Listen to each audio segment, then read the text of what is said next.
my internet on my laptop over here, just so if there's anything that comes up during talking for talk's sake, I can look it up because I'm so inaccurate on the things I say when I'm talking. Like when I'm talking, I always feel bad because I will start talking about something and then people are like actually blah blah blah blah. And I'm like, oh yeah. I mean, some of it I feel not bad about because I just didn't know because maybe I'm unfamiliar. Hello, Notion. But other stuff I'm just like, well, I probably could have looked that up just to be sure. So that's why I've got this open. So, welcome all. Hello. So we are talking for talk's sake. That's what this is. That's what this is because I just got back from a terrible movie experience, and so I just wanted to talk to somebody. The terrible movie experience I just got back from. Hello, Jamia.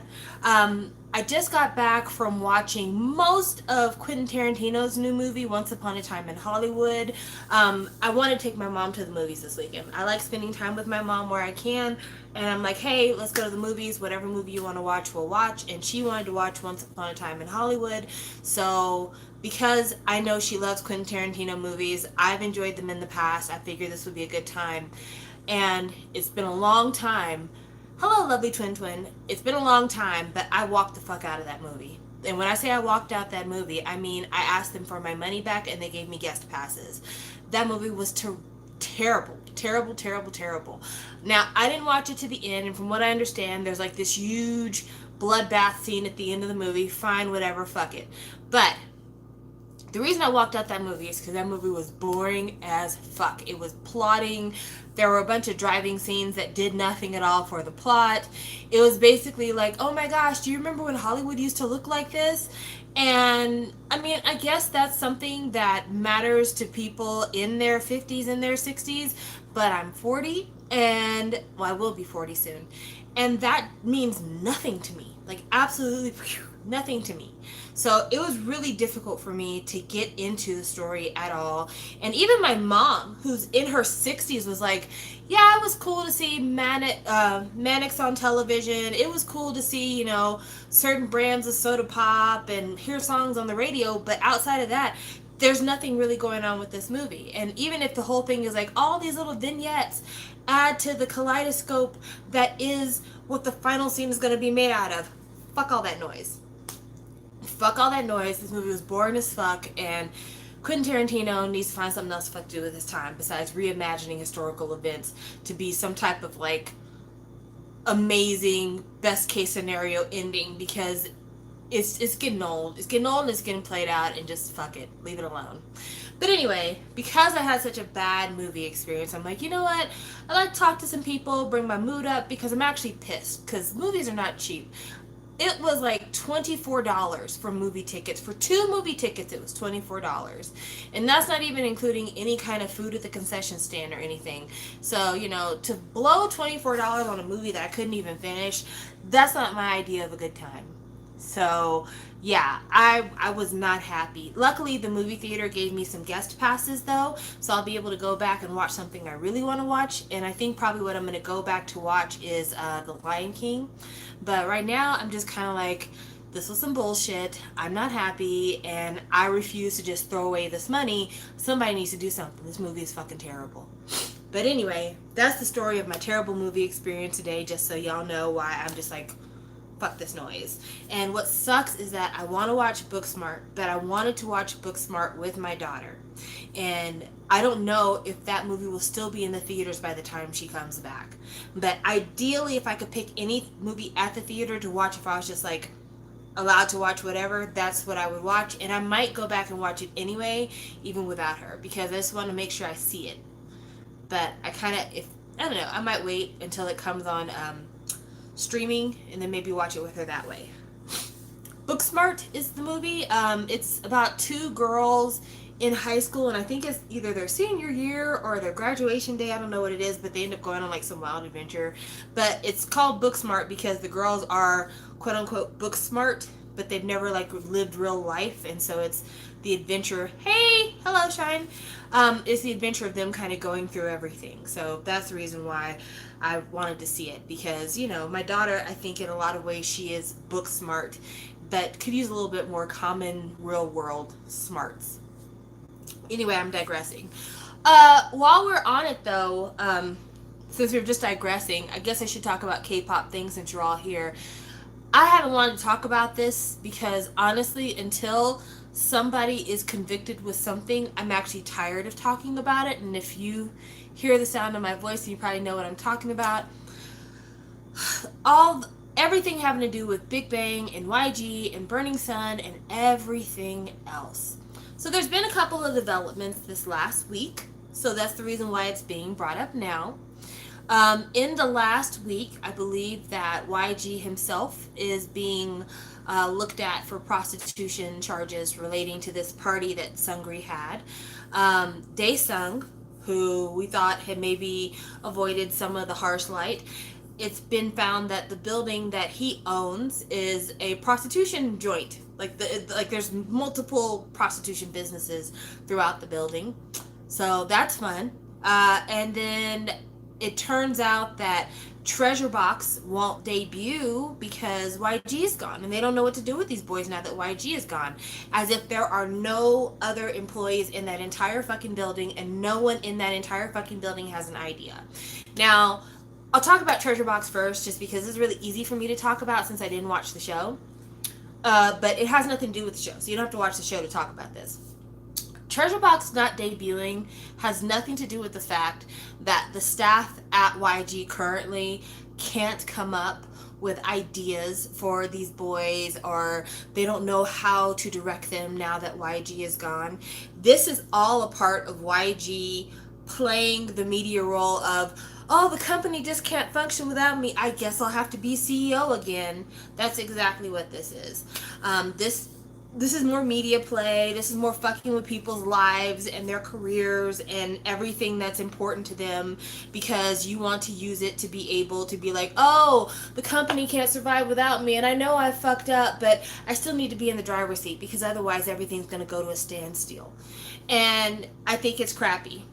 And I don't think that he should be allowed to hurt people in that way. But if all of the fools that are running YG right now are not taking this chance to strive for freedom, that's their fucking fault. You know, honestly, right now, all of Blackpink should be trying to get the fuck out of YG. It really should. That should be what's happening. Because at this point in the game, almost any artist that's on YG currently could make a case for getting out of their contract by saying that the company's involvement with prostitution and bad media and everything else has made it to where they can't promote properly under the label, so they need to have their contracts dissolved. Like, that is a legitimate argument in court. You could say to the court, there's no way for me to fulfill my contract because people don't want to work with me because I'm connected to this company. And if you say that and people hear that, with public sentiment being the way it is, most courts would be sympathetic for you. They absolutely would. But yeah, you're not going to hear much from Blackpink probably. Or if you do, it's going to be a little bit here, a little bit there. Things are probably going to look very shitty for them, not because they're bad, but because they're gonna play it off like everything good that's ever happened with this group has to do with the fact that YG was at the helm. And I think it's sick, and I think it's terrible, and, you know, fuck him forever. I hope everything he touches turns to dog shit, because you don't play with people like that. You don't play with people like that. I feel bad for these Treasure Box boys because they did nothing wrong in this situation. You know, it is what it is. But at the end of the day, you know, you have to make a choice. You know, and Yadam being with the company since he was a baby, that sucks. But you have to make a choice at the end of the day. And the choice is, are you going to wait around for somebody else to decide what your future is, or are you going to take your future into your own hands? And even if you don't end up where you thought you would be, are you going to take the chance and know that whatever happened here, I made this happen. I did my best. And if you fail, you fail. But if you succeed, you can say, I did that, instead of waiting for this guy to make you something. You know, because YG doesn't write the song. That's the other thing that really pisses me off. YG doesn't write the songs. He never has. He doesn't write the songs. He doesn't make the choreo. He doesn't pick out the outfits. The only thing that guy does is say, yes, no, make it purple, turn it pink, maybe go with a side part instead of a middle part. That's his job. And with that being his role, baby, I could do that. If you're looking for somebody to give you the yeses and the nos, come holler at me, because I could do that for you. I got a full vocab. I'll do it in Korean. Anyo. Ne. There you go. There you go. So that's what I'm saying. Like, this whole thing of we can't do anything because he's gone, this is all media play. This is all media play. And the one who said it almost verbatim, it was the lady who broke the whole Burning Sun story. She was like, YG called me and apologized to me and we're cool now or whatever. But then she turned around and said, YG will be back in charge of YG in a year.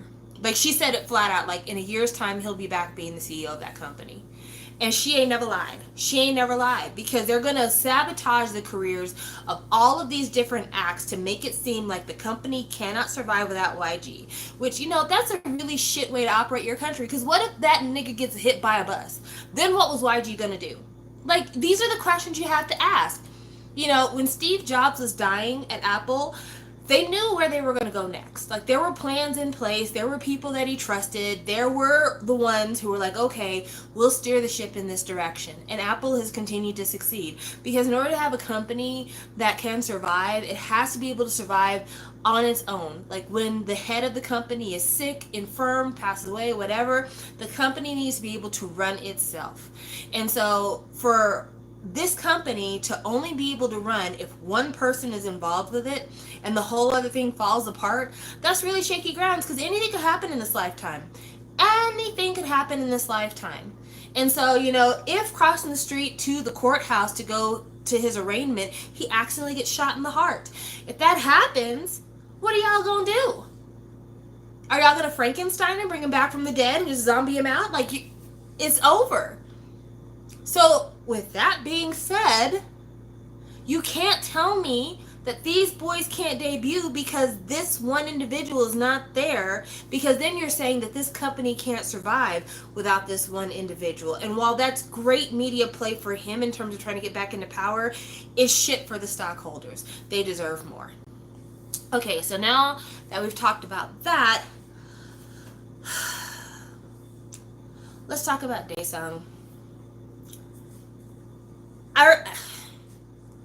I just really hate to talk about this. I really hate to talk about this because, for those of you who don't know, when I first got into Big Bang, Daesung was almost my bias. Like, I love Daesung. I love his voice. I love his voice. I feel like nobody in K-pop sounds like Daesung. And his voice always had a richness to it that just, I don't know. I love Daesung's voice. And he seemed like a really sweet kid. He seemed like if it wasn't for that whole motorcyclist dying incident, that he would have been just as squeaky clean as Taehyung. And I don't know, I have very soft feelings for him. I always felt resentful of the fact that he never had a big career in Korea when he deserved it, because he's an amazing trot singer and he could have done really big things with a solo that he never got in Korea. I hated that he had to go to Japan to rely on that secondary career. And I also thought that they did him really shitty in terms of always labeling him the ugly one in Big Bang, even though Daesung is not ugly. Daesung is very good looking.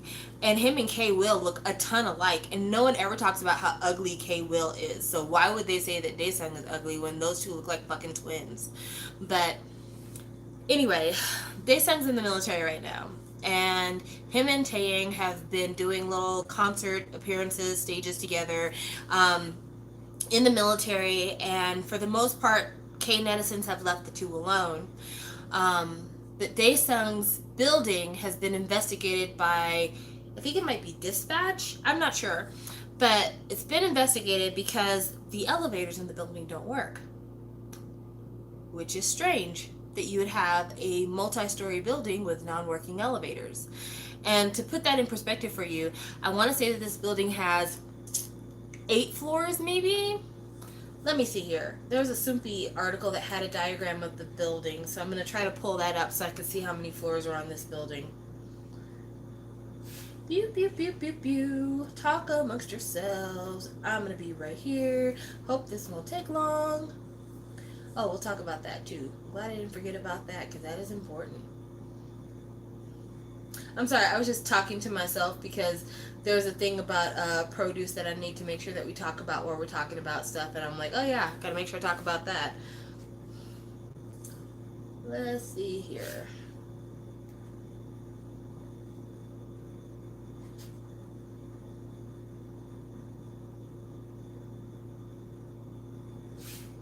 Oh, Daesung. Sad day. I'm sorry, I'm still here. We're still going to be talking. I just need to find this article real quick. Alrighty. So, well, that's not the picture I saw earlier. Gosh darn it. Sorry about that, guys. If I don't find it, I'm just going to stop looking for it. But I'm going to give it one last shot, and then if I don't find it, then we're gone.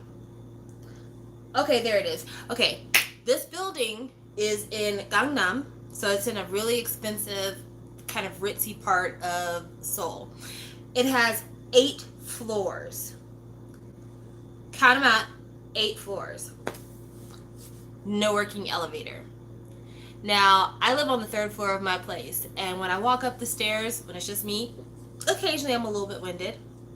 When I was moving in here, I took up the elevator for a solid hour. Like, no one could use the elevator but me when I moved in here because there was no way I was going to be carrying furniture up and down the stairs, my 3 flights of stairs. Could you imagine if you are a business owner on the 8th floor? Let's say that you have a restaurant business and you need refrigerators or you need tables and chairs and, curtains and other heavy furniture and equipment. Who is walking furniture up 8 flights of stairs? Don't nobody. And I'm not paying rent if I have to walk my shit up 8 flights of stairs, unless rent is $5 a month. And even then, are my customers going to want to walk up 8 flights of stairs to get to my business? That seems kind of suspicious. But apparently this building is a building that Daesung bought before he went into the military. Now, I don't know how long ago he bought this building, so I can't give you those facts and figures. But apparently this is a building that he bought shortly before he joined the military. I'm trying to see if they have an article here about when he bought the building. Okay, he bought the building November 14th of 2017, because this article says Big Bang's Daesung reportedly purchases multi-million-dollar real estate in Gangnam. So that was November 14th of 2017. Then Daesung enlisted into the military March 12th of 2018. Okay, so he had this building for December, January, February, March. He had this building for about 4 months before he went into the military, and more than likely, when it was reported that he bought the building, they had been in negotiations probably for a couple of months for him to take over ownership of this building. I'm sure they asked questions like, who are the renters? What are they paying in rent? What does their key money look like? All this what are their deposits? All this stuff was probably asked well in advance because you want to see what the money-making potential of a building like this is. So probably before he bought this building, there was some talk about, hey, by the way, I have some customers here, and my customers have a certain style of business that requires a certain amount of discretion, and so if you don't want them in the building, then you don't need to buy this building. But if you are cool with the business that they have and you want them to continue to pay rent, you have to understand things have to operate a certain way in order for them to continue to want to pay rent. And Daesung was probably like, okay, well, how much money do they normally make for me as a landlord? And they probably told him, oh, you're by Mason. They probably told him, oh, well, you get this many million won per month from each of the renters in this building to make it worth your while. So for Daesung to say, I had no idea these businesses were in my building, I just bought the building, whatever, that's not how business works. And take this from somebody who's been an apartment manager, who has been a community manager, who has been an RA in dorms. Like, I'm a person who deals with real estate more on the personal side than the commercial side, but I deal with real estate stuff quite frequently. And My dad used to have a couple of different businesses. So business wise, I know how things go. I actually have a degree in business. I have a bachelor's in general business administration. There you go.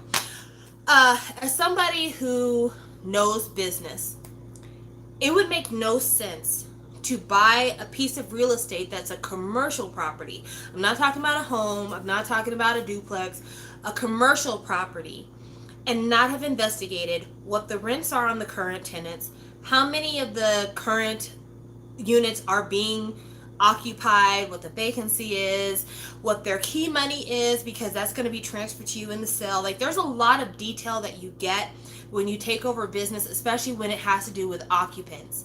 Because if it's people who already occupy the spaces, there's all these discussions about, like, this is what's in their lease, this is what they're allowed to do, what they're not allowed to do, this is when their lease expires, that way you know how long you're going to have this income coming in. Also, if you plan on like throwing everybody out and redoing the entire building, you need to know about their leases, because you need to know how long will it be before this entire place will be vacated, so that I can turn it into whatever. So, with all that being said, the idea that Daesung had no idea that there were a bunch of pimps and hoes in his building is ludicrous. Like, that's an insult to regular people's thinking patterns. Like, if you're just a regular person and he's saying, "Oh no, I had no idea," that insults you, because it makes it seem like you don't understand the very minimum basics of how business is transacted. You know, there's a lot that goes into it, because if you're spending multi-millions of dollars on a building, you're not just buying it because the building is pretty on the outside or because it's in a nice neighborhood. It's because you expect it to be a return on investment. And in order for it to be a return on investment, you have to know how much money is coming in, so that you know how long it'll be before your investment pays off. So, yeah, Daesung knew that these businesses were in his building, and that in and of itself is very disappointing. And I'm not saying that I'm the type of person who doesn't believe that sex workers deserve places to run their businesses. That's not me at all. You know, one of the things that I really like about Las Vegas is that you can be a legal sex worker in Las Vegas. You know, I think there's certain things that you can't do, but you can't, like the bunny ranches and stuff, you can't be arrested for working the bunny ranch. And so I appreciate that. And I think that we should make it to where sex workers aren't vilified for having sex, because then if the police can support them, that prevents them from being sexually assaulted. It allows them to start paying taxes, which they're not currently doing, and it makes it to where they are now in light, and that makes it safer for them. So when you're in the light and you're not operating in the dark, then usage of condoms is protected, STD checks are enforced. Like, there's all these things that happen when a business is in the light rather than when it's operating in the dark. Even like here in Colorado, the weed business. Now that weed is regulated by the state and is legal, there's, you know, health and safety inspectors, you've got to have permits, you have business taxes, you're subject to random inspections. All of those things happen. So now you're getting a product that wasn't smuggled up somebody's ass or mixed with drain cleaner. You're getting a product that is exactly what you expect it to be.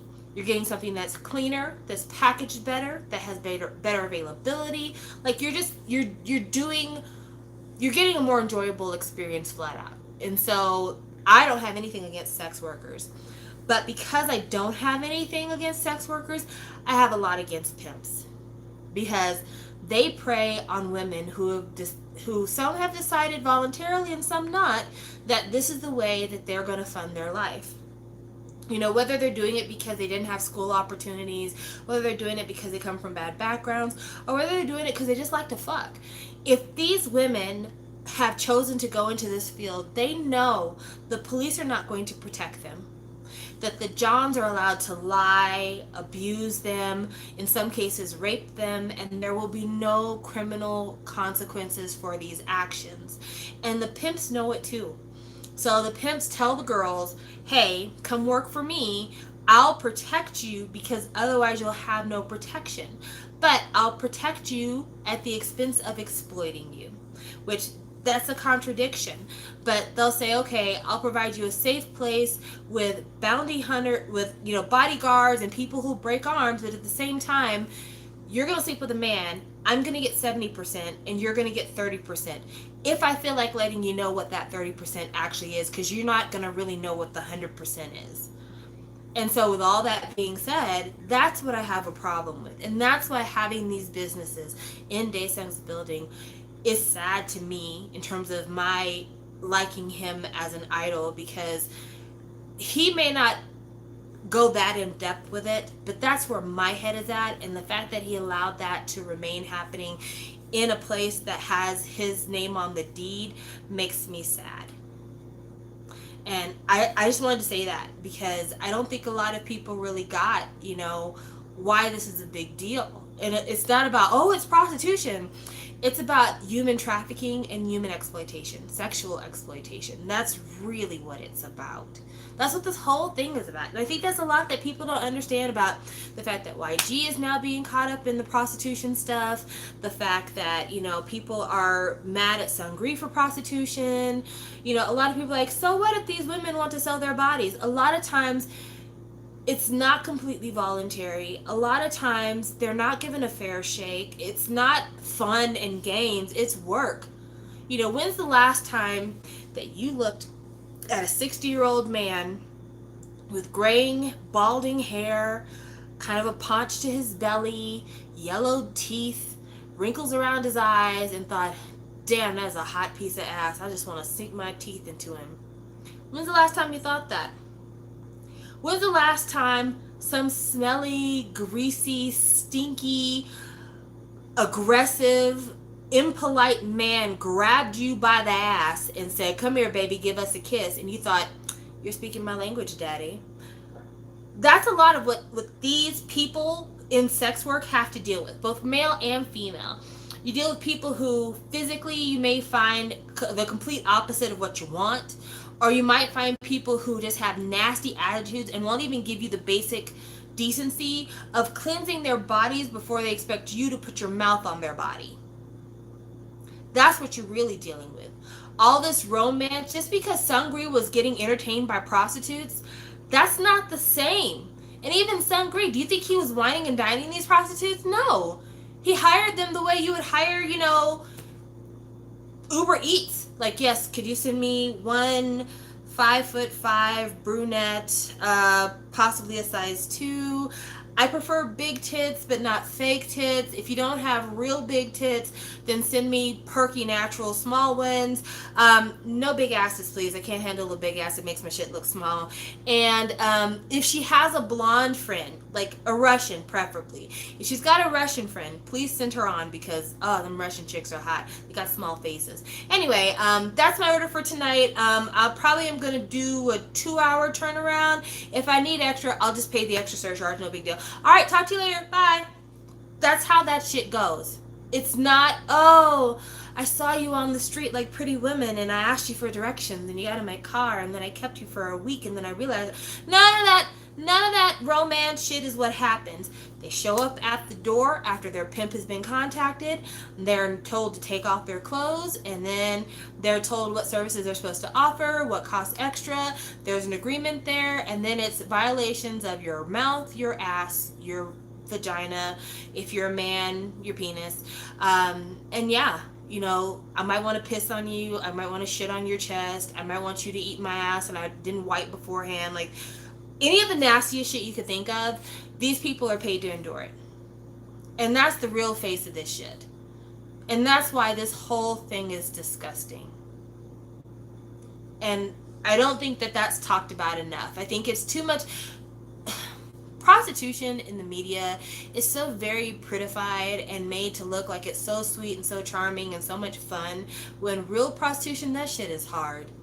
And it's our fault because we like the kind of Disney version of prostitution that we're fed. There's a reason why we love people like Megan Thee Stallion. Even though Megan Thee Stallion is not a stripper, she kind of, through her dress and what she raps about, does it in a kind of codified way of what we think of when we think of strippers. We think of these fun-loving gals with all the hottest clothes and the best bodies who like twerking for a couple of bucks and they go home.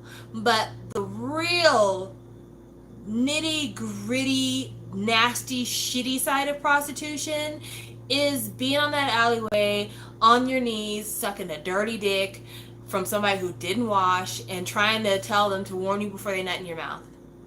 That is the real stuff. So that's as much as I want to talk about for all the YG stuff. I just, at this point, Taeyang, when you come out the military, just please, please, please go somewhere else. So Tarian said, just found another article about the whole issue. Apparently one of the business owners who used Daesung's building came out with his own statement. Yeah, apparently the people who run the businesses are like, well, it's Daesung's fault for letting us have these kind of businesses in his building if he didn't want to be associated with us. And it's just like, you could have kept that. Like, you literally could have kept that to yourself. But yeah, that's that. And it is heartbreaking. Today, Katie Boo 1979 did a video, and I watched it, and I felt like she was very sincere. I feel like it was really good for me to see her video, only because it clarified to me the kind of person that she is. It verified it for me, because a lot of people really shit on her with the first video she made about all this stuff. And she talked about the fact that she was disappointed that Seungri quit Big Bang. A lot of people shitted on her, like, you should be worried about the victims, and you're just an apologist and all this other stuff. And she clarified in the current video that, like, for anybody who's a victim, she is completely hearts with them and she doesn't want anything bad to happen to them. Hey, Anthony. But she was honest in saying that, this is a group that I've loved for a really long time, and everything has been dragged out. There's been nothing that's been certified in terms of, like, prosecutions, indictments, that kind of stuff. And it's just hard when you've loved somebody and trusted somebody for so long to believe the worst of them. And that's the reason why my heart is torn, and I want to see happy things, and I want to believe it's the letter K, the letter T, the word boo, and then 1979. But I feel like if you have the capability of replacing the name Big Bang or replacing the word Seungri with anybody that you love, and put that there, and then listen to what she's saying, it's understandable where she's coming from. The only thing that's disappointing, and it's not even a disappointment in her, it's just disappointing in general. The only thing that's disappointing is that she put her trust in the wrong ones, and that they were able to capture her heart so fully, and now she's having to go through this revelation of who they really are. That's sad to me for her. And she's having to do it double, because I think the guy from FT Island that got caught up with sharing the sex tapes in the group chat, that was her bias in FT Island, I think. So she's really having a tough time. And she acknowledged, like, it's a wrap for him, and that she's glad that Hanki and the others have moved on. So she's not incapable of writing off a fave. She's not incapable of that.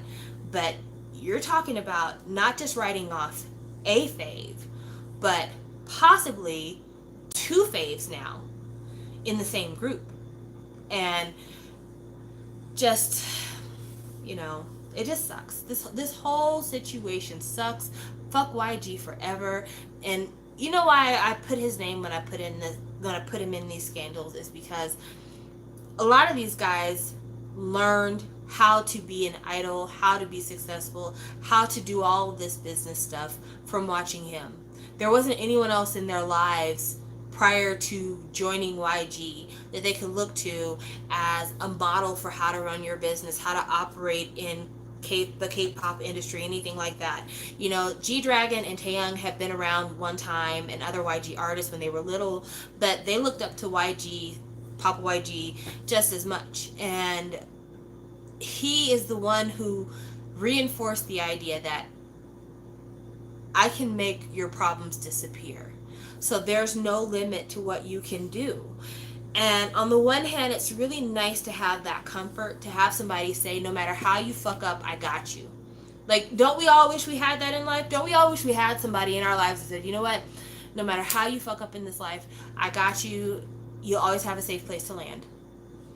But then, if that same, no matter how you fuck up, I got you, turns into, you can do whatever you want to do, no matter how immoral it is, I'll cover it up for you. Yeah. Yeah. And that's where we are. And that's why it's his fucking fault. Because Sungri didn't really have access to a lot of these people that he ended up getting involved with just from being an idol. A lot of it are connections he made through YG. So he'll always be to blame in my eyes. No matter what anybody says, he'll always be to blame in my eyes. Because he could have taught them the right way and he refused to. So fuck that guy.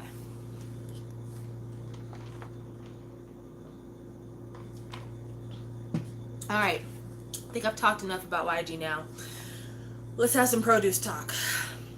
So, we're talking about produce because the latest article on Soompi, for those of you who don't know, I know, I hope whoever the good ones are at this point, who knows who that is.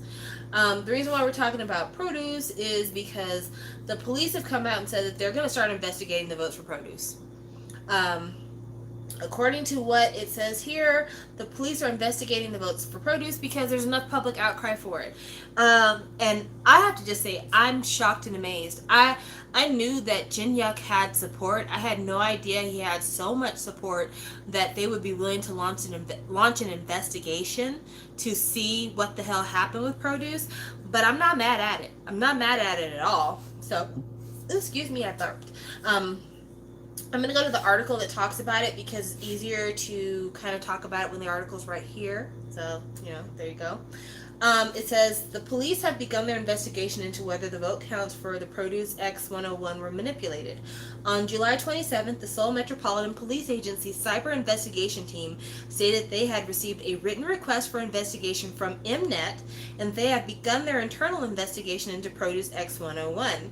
The controversy began when fans noticed that the gaps in votes between some of the trainees were identical.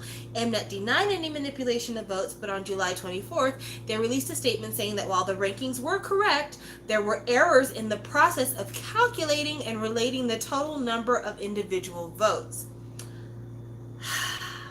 After continued backlash to that statement, Mnet announced they have submitted a request for investigation. What the fuck does that mean? The rankings were correct, but there were errors in the process of calculating and relaying the total numbers of individual votes. So, is what you're saying is that, okay, so the ones who won first, second, third, fourth, fifth, sixth, that's where they were supposed to be, but like, when I said that Tony won by 50 points, he actually won by 5,000. Is that what they're trying to say? That's lame. That's really, really lame. Also, responding to that, there's another article that says, Mnet responds to report claiming Produce 101 eliminated trainees were offered a chance to debut with X1.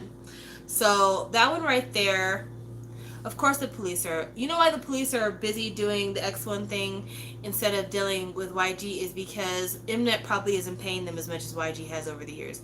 But apparently there was an actual meeting between Mnet and the companies for the eliminated trainees. So like for the top 20, any of the boys who were in companies in that top 20, their CEOs, agency reps were consulted to ask if it is found out that their trainee was supposed to be in X1, would they want their trainee to be put into X1? So basically like Jin Yuk. If Jin Yuk, it turns out, had the votes to make it into X1, and he should have been in X1, would the company want Mnet to then change the lineup to X1 to include that person? And what the company said, which I agree with, all the agencies turned down the suggestion. A source from an unnamed agency stated, if we were to accept this offer, it would make it seem like we acknowledge that there was manipulation of the votes and also that we tolerate that, and so we turned it down. This plan that would hurt not only the eliminated trainees, but also the trainees who were decided to debut with X1. This would disaffirm the reliability of the final episode. So let me break that down for you guys in layman's terms. Basically, what they're saying is, if we tell them that we're cool with having somebody who was eliminated join X1, then it makes it look like we're complicit in whatever wrongdoing occurred.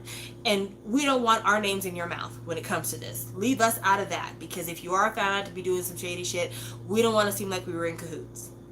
That's really what that statement is about. And I get it, because all of these agencies probably are sliding dollars and favors underneath the door when they're sending their trainees to be on Produce, saying, hey, by the way, I will give you 4 Starship trainees, and in exchange, when we debut our new Starship group, maybe you'll give us an elimination program, or maybe you'll do some kind of like docu-series on this new group's formation of their first album.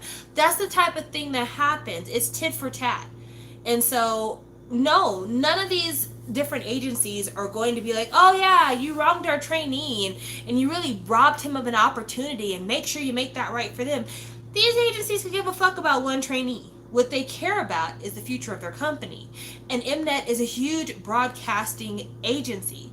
Like, if you want to do music shows, if you want to do award shows, Mnet is where you go. And as far as these music companies are concerned, they need Mnet for marketing, and they're not going to screw that up. So yeah, maybe Jinyuk got fucked over, but Woosik's in the group. So Top Media is not going to fuck up that relationship, because they need it. Because Up Nation is going to have a comeback, and they're going to want to be on a music show. And they're going to want to end up on an awards program. And they're going to want to do other stuff too. Play B, Play Me, whatever the fuck Plan A became. Same thing. Victon is going to end up having a comeback. And they're going to want to be on Mnet. And they're not going to fuck up that relationship. So with that being said, of course Byung-chan's going to drop out of the show, because Mnet probably told him behind the scenes, listen man, we can only have one person from these pre-debut groups to make it. We can't have 2 people from the same group make it onto the show. It was bad enough that we had 2 people from AB6 make it on the show. We can't do that shit again. So yeah, it is what it is. But this whole thing has been such a fucking fiasco. Yeah, Plan A changed their name, and I think it's now Play M or Play B. I think it's Play M is what they're called now. But yeah, it's never going to be really solved, and I think plans are going to go forward as already made for them to debut August 27th, and we're just going to deal with what we deal with, and it just is what it is.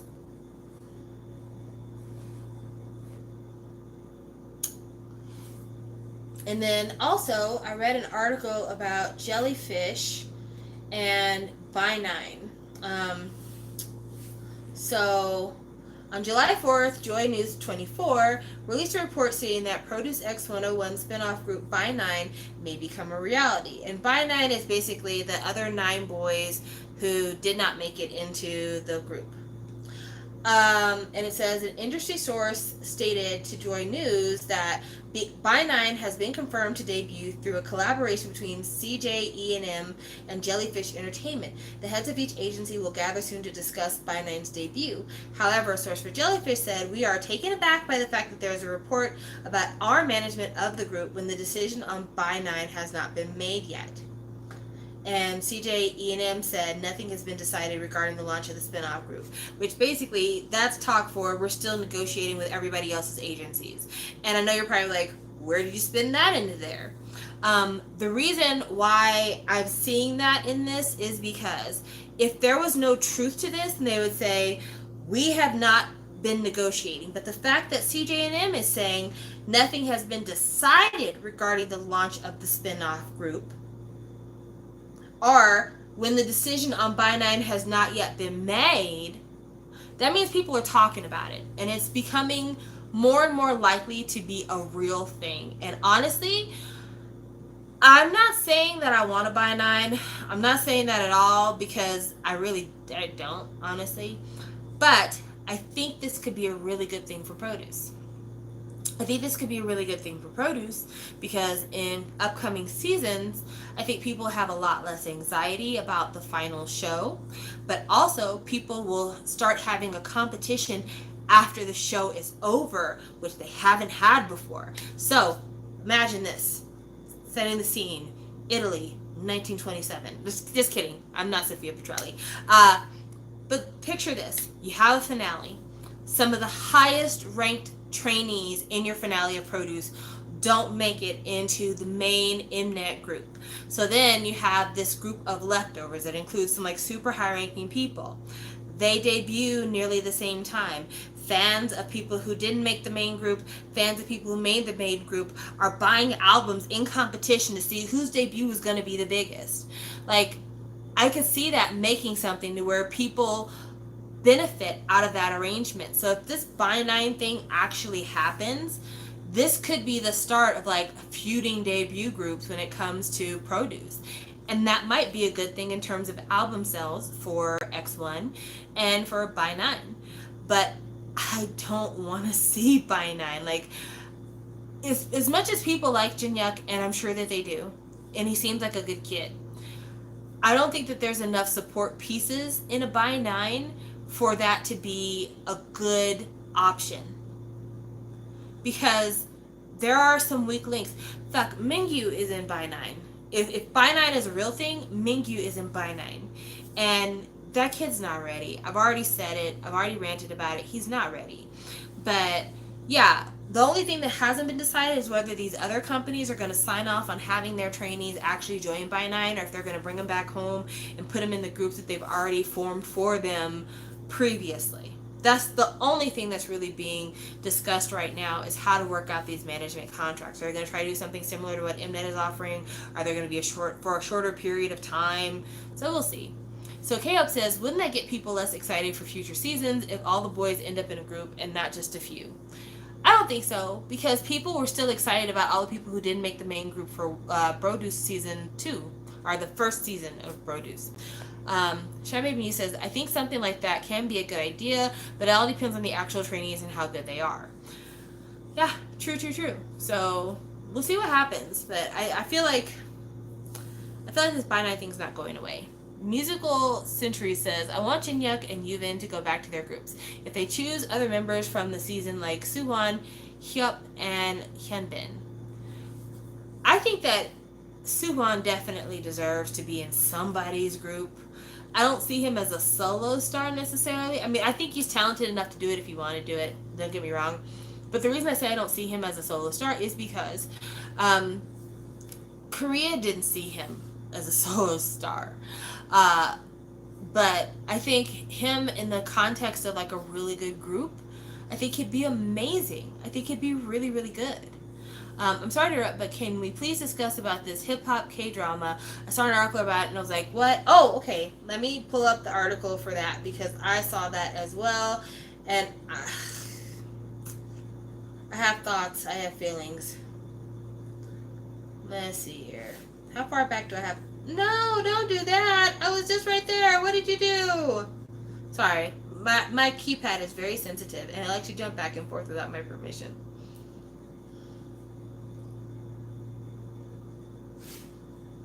Ooh, Jackson is the new face of Cartier. I mean, my new face. Love that boy. So fine. I love you. Oh, hey. This is another reason why I think that By9 might be a thing. It says, Up Tension announces summer comeback with 8 members. Really?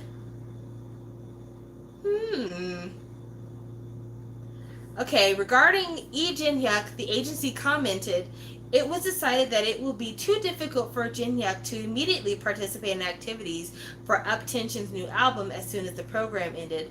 Along with receiving adequate rest, he will greet friends through a fan meeting and individual activities. Girl, get out of here. Girl, get out of here.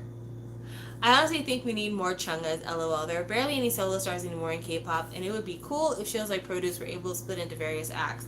I mean, yeah, you don't get a lot of Chungas and IUs and those kind of acts when it comes to K-pop. That is true. But I think you have to be something really spectacular in order to make that happen.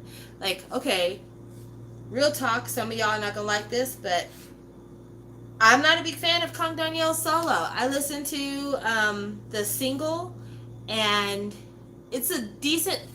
It's got a good melody, has a nice backing track, but his voice is kind of flat to me. Like, it doesn't really have a lot of color to it, even though the album is Color on Me. And because of that, I just, yeah, I don't see it. I don't see it for Kang Daniel. So, you've already changed your name to Wanhead. I hate it, I hate it, I hate it. I'm sorry, Carolyn. I shouldn't say I hate it. That's not nice. The reason why I have such a hard time with it is because I'm never going to be able to say your name right, because I have the world's thickest tongue, so I'm always going to call you Wanhead. I'm never going to be able to say Wanade. Wanade.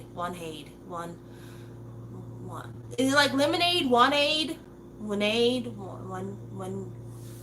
Yeah! See? This is what I'm talking about. It is so hard. I'm going to be calling you Wanhead. That is your name from now on. Carolyn is Wanhead. And I think that's nice, because that's not what I'm staring at when I stare at it most of the time.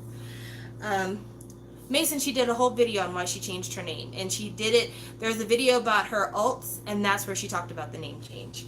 I saw it earlier today, and it was sad. And I did the funeral dirge for you because I'm going to miss you.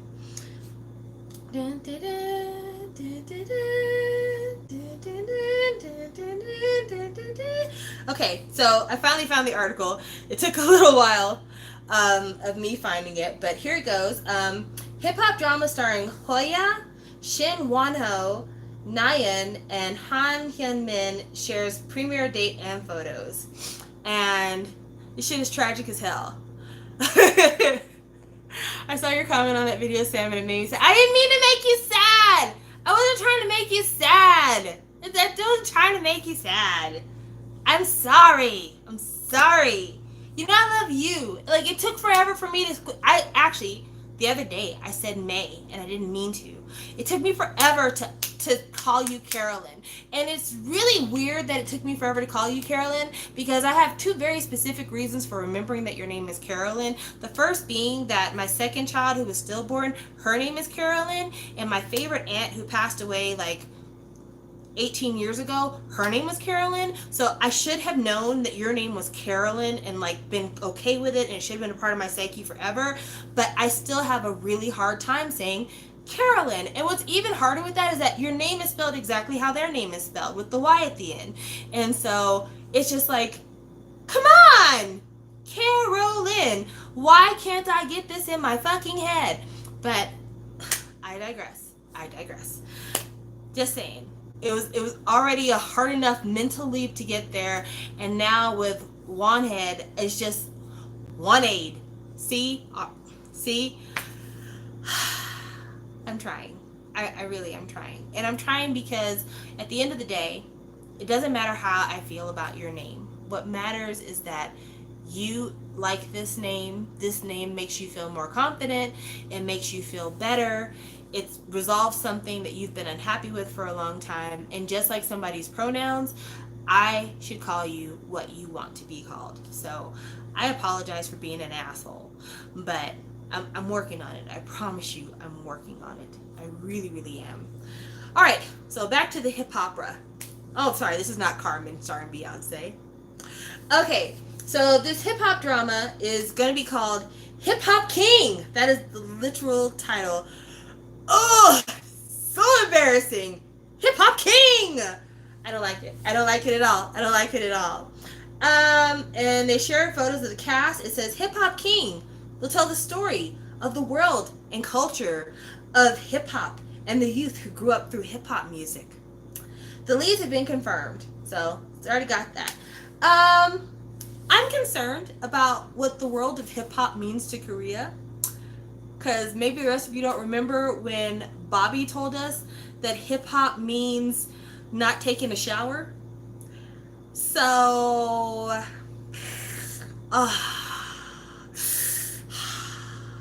also, in order to make this seem extremely hip hop. They picked the one black Korean that they could find to be on the show. For those of you who don't know Han Hyun Min, he is.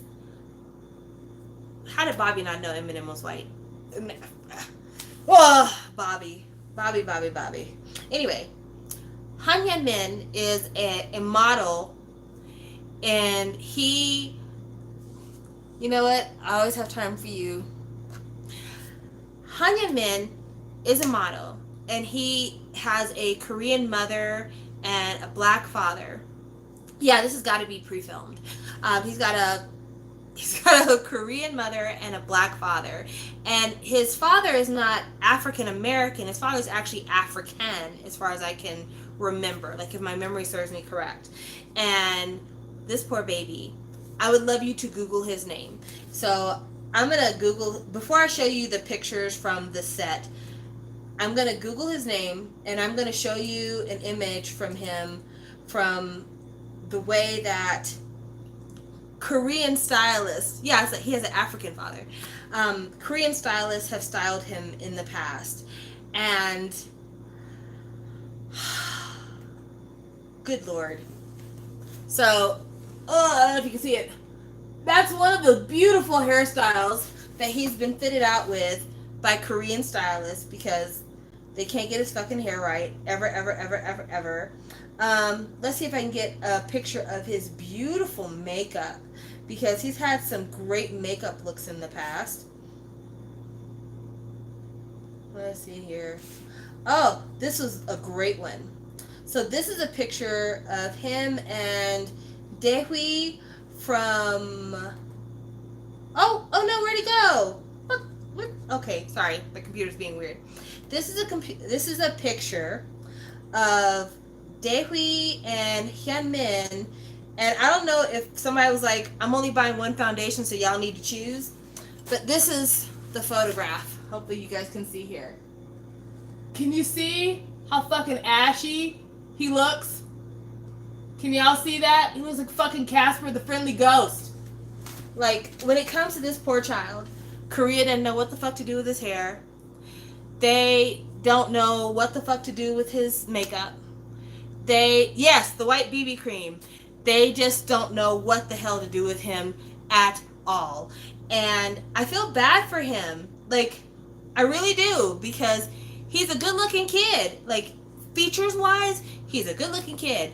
But, baby, do they do him dirty when it comes to styling. But he is one of the few Korean black people that has a presence in Korea. Like, there's him, there's E. Michelle, there's Yoon Mi-rae, there's Trudy, if you want to get with people who wish that they were. Yeah, there's not many. Like, even our friend Sam, he's actually African and came to Korea and learned the language. So, yeah, there's not many Korean Africans. And because of that, finding somebody to be a lead in a show like this was going to be difficult. And they needed a black lead in a show like this, because they're going to shit on hip-hop. I can already tell you now, they're going to shit on hip-hop. And so they needed to be like, hey, it's not cultural appropriation because we got a black person here. And fine, fuck it, whatever. First of all, that kid doesn't even speak English like that at all. Secondly, his dad is Nigerian. That is a totally different type of cultural background than being an African American in the country where hip hop was born. So yeah, it's going to be a shit show, and I cannot wait. I will be watching because I am a messy bitch who lives for drama. Boy, that was a long ago meme, wasn't it? I wonder whatever happened to her. Anyway, this is the picture of the cast. And I don't know if you can see it here. I did him decent. That kind of bleach top look, that's pretty modern, pretty fresh. It looks a bit ashy from here, I'm not gonna lie to you. It looks like I used a little coconut oil in my fucking opinion, but you know, that's just me. And then Hoya's got a bucket hat on. You know that means hip hop, right? And then this young lady in this sweater. Nothing says hip hop like a turtleneck cable knit sweater. And then this young boy with the leopard print blazer and the Ajima haircut and jewelry. That truly is hip hop. It's either hip hop or it's somebody's lesbian auntie on somebody's Sunday. I mean, tell me what you think. Huh? Hip hop? Does it scream hip hop to you? Hip hop, hip hop.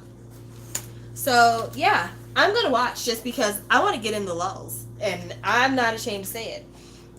But, yeah, it's going to be, there's no appropriation here. We got a black person. So, and probably at some point he's going to be like, nigga, please. You're like, not nigga, nigga, nigga. I mean, it's going to be a fucking mess. Yes, I will be group watching if anyone's interested. It's going to be a fucking mess, and I can't wait to watch it because I live for this shit.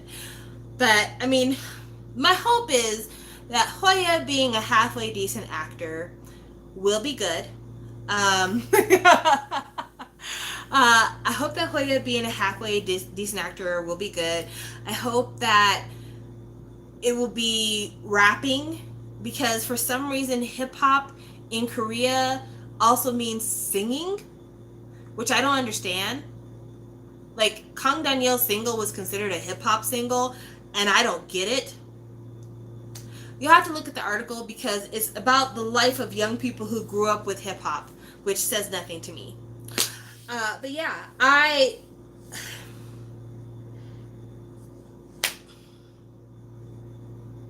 don't know. There's so, you know how you could do this and make this good and not have to have a black person in this? Instead of telling this story modern day and trying to do all that shit, what would make, Drake sings, but Drake also raps.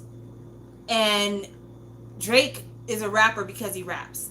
Just like Post Malone is not a rapper. He's a singer. I don't know why people keep calling Post Malone. I've never heard Post Malone rap a day in my life. List a song where Post Malone raps. Never happened. Not a day. Never, never, never. I'm willing to get the copyright strike just to play the music because Post Malone has never been a rapper. He's always been a singer, and people are always talking about, oh, Post Malone's my favorite rapper. Then you must not know what rap music is because that bitch is singing. He's always been singing. Anyway, I'm sorry. I digress. Back to what I was saying. The way that this show would have, if I was writing this show for Korea, and I really wanted to write this show in a way that talked about like how Korean hip hop changed a generation, I would have, instead of going with modern times and these people and whatever the fuck it is they call this that's supposed to be hip hop, I would have done like young people listening to Sotaji, and how that kind of turned things around, and how that got people wanting to know more about the music where Sotaji came from, and examining that, and then, those people then entering into companies, like young people listening to this and then joining a company like us and be like, you know what we need here? We need a rapper, and like cultivating what Korean hip hop looked like, cultivating the rap figures that would then be idols. Like that to me would be more interesting than this stuff, even though I have to say I also wouldn't mind a story for someone like Rap Monster. I know I bring up BTS and SHINee in every live I do, I'm sorry, fuck me, but like Rap Monster and Suga, both of them are like hip hop heads. They talk about it all the time about how much they love like old school East Coast rap, and like recently Suga did a Spotify playlist where he had like Rakim on it, stuff like that.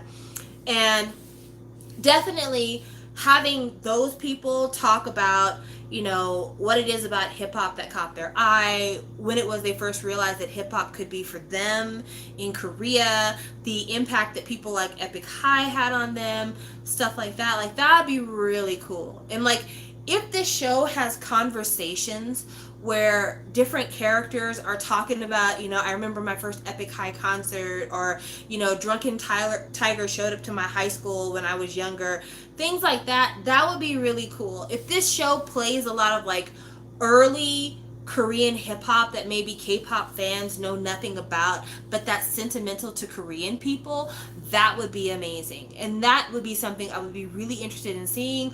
Also, like talking about how it is to rap in Hangul, because that was one of the things that I remember Drunken Tiger talking about. He's like, it's hard to not use any English when you're rapping in Korean, because a lot of our words, when you're trying to make it rhyme and everything else, it can be tricky getting intricate with our language. And so you really have to be a technician to be a rap artist in Korea without just being lazy and corny and relying on a bunch of English words. So I think there is a way to do this, and if they hired somebody smart to write the script, which Lord please I hope they did, this could be a really good show. Like, depending on how they approach it, it could be a really good show. But if it's how I think they're going to do it, I think it's going to be stupid. I think it's going to be kind of like, forgive me, Carolyn, because I know you're going to not like this.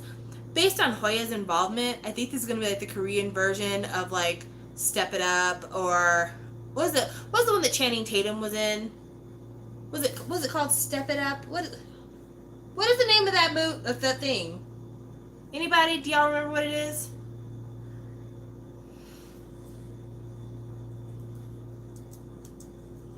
Yeah, Step It Up. That's the thing, right? No, that was the television show that Zendaya was on, correct? I don't know. Step Up. Thank you. Stomp the Yard. Stomp the Yard. Wasn't that the one with Omarion? Am I wrong? Stomp the Yard was Omarion, correct? Like, I feel like it's gonna be one of those kind of things. I'm scared of Hoya being in it because because of him asking his mom why he wasn't born black. Oh my gosh, if he says that, I die. If he says it, I die. Also,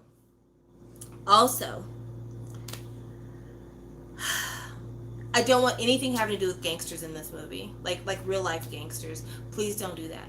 Please don't make it to where young boys from the slums of the streets decide to escape their drug dealing, thuggish ways. They're going to get in hip hop and they're going to use it to pay off a drug debt or a debt that they owe to a gangster enforcer. I don't want that shit either. I don't want them to be portrayed as thieves or criminals or anything having to do with a criminal element, because that's not hip hop either. There are those things that have been a part of the hip hop narrative, but there's other things that have been a part of the hip hop narrative, like equality and women's rights and civil rights and all those other things. And that is something that I'd rather hear that. Like, what I'm so afraid of is that the person who writes this story is going to be like a Trudy type person. We're like, hip hop is gold chains and nappy hair and sounding like a certain way and saying swag and tanning. Like, bitch, what if they have a Trudy character in this show and they read the dog shit filth out of her? That would be hilarious. That would redeem the show for me. Like, I mean, there are certain things they could do that I'd be like, fuck this show, I'm never watching. But it would be amazing if they had a character like Trudy who the other character's like, aren't you tired of pretending to be black? That would be so fun. So, that would be entertainment to me. I laugh. So, talked about things that I thought about talking about. I've taken your suggestions. Does anybody have anything else they want to talk about? Carolyn did an unboxing of the new CIX album. That would be great. That would be awesome. The new CIX album, and because of her glowing review, hello Power, I decided to check it out myself, and the album's okay. Okay, GWSN's come back. I feel so bad. I haven't had a chance to listen to it yet. I don't know. I have no excuse for it because I'm subscribed to their channel on YouTube. But I want to listen to it because I like them, and I've heard really good things about this one, better than the second. So I really hope that it's good. Baekhyun solo, I enjoyed Baekhyun solo. I thought it was really nice. I still haven't listened to the Sehun Chanyeol unit album because those aren't two members of EXO that I really like. Like, I don't dislike them, but I've never listened to an EXO song and be like, oh man, Sehun did his thing on this. Like, it's just never come up like that.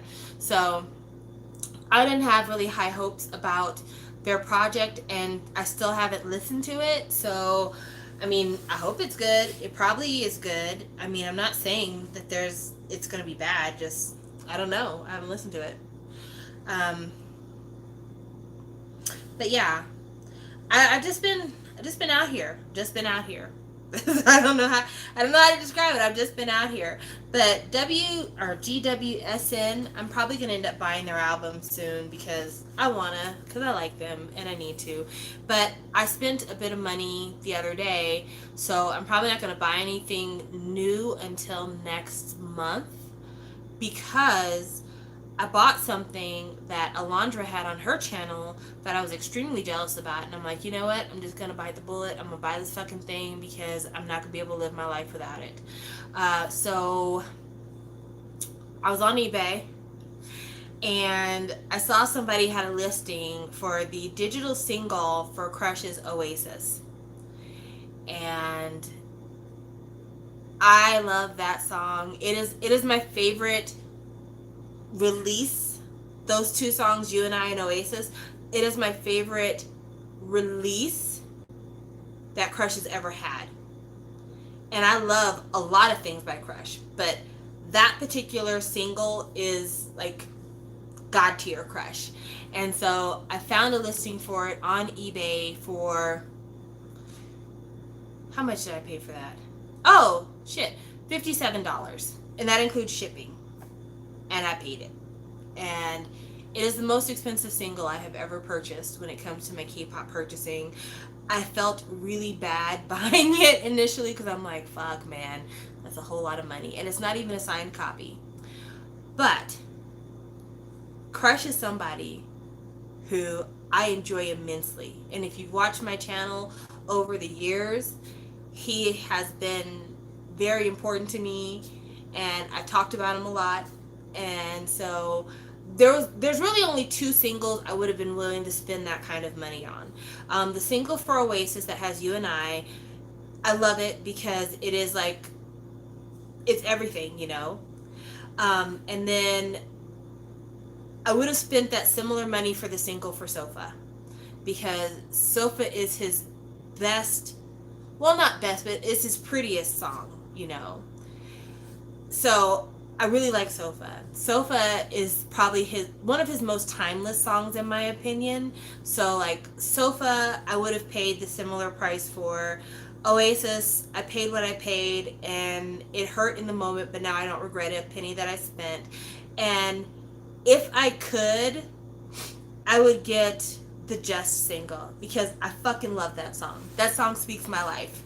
It is my ministry. So I just...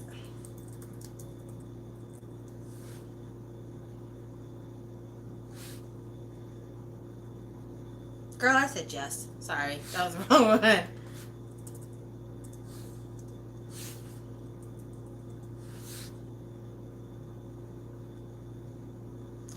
mean, let's see.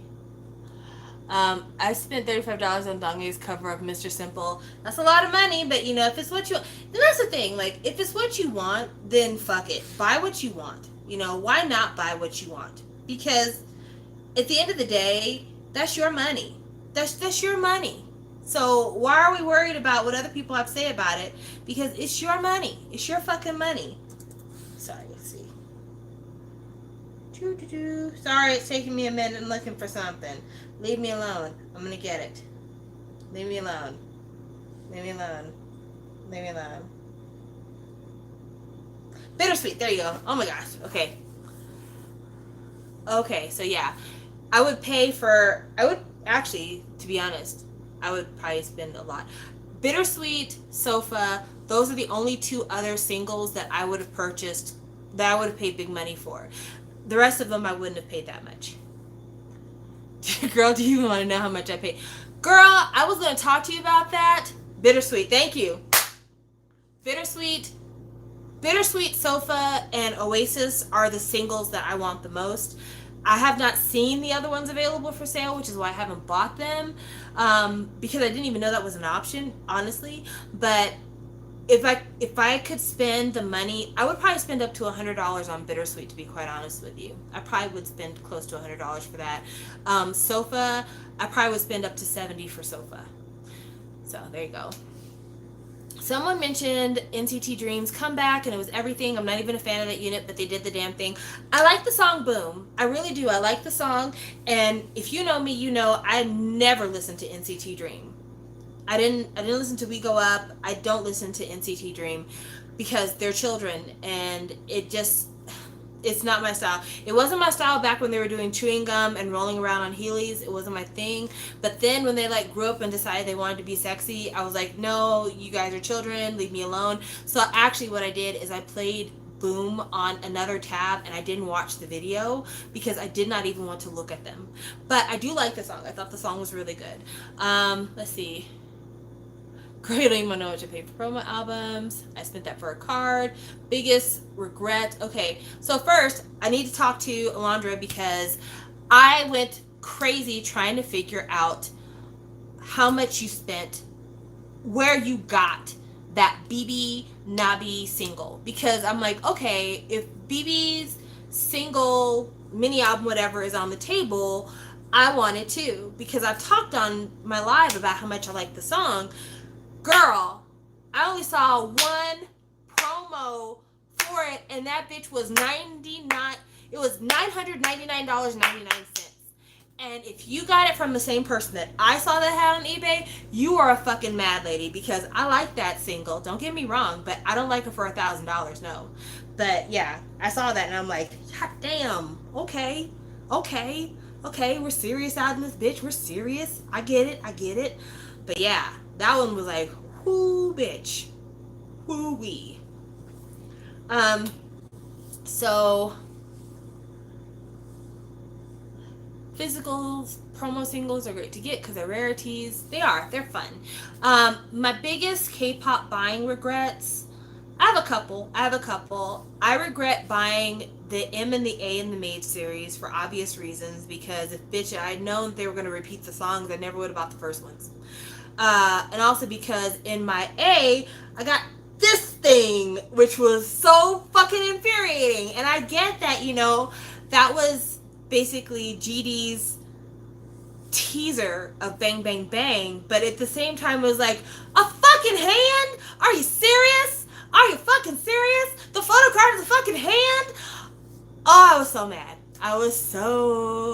mad. Oh, man, bitch, you were not the only one. As recently as last week, I was looking for a promo copy of Erase. Can't find it anywhere. I should have got it years ago when I saw it, but I'm like, $70, that's a lot of money. I should have got it.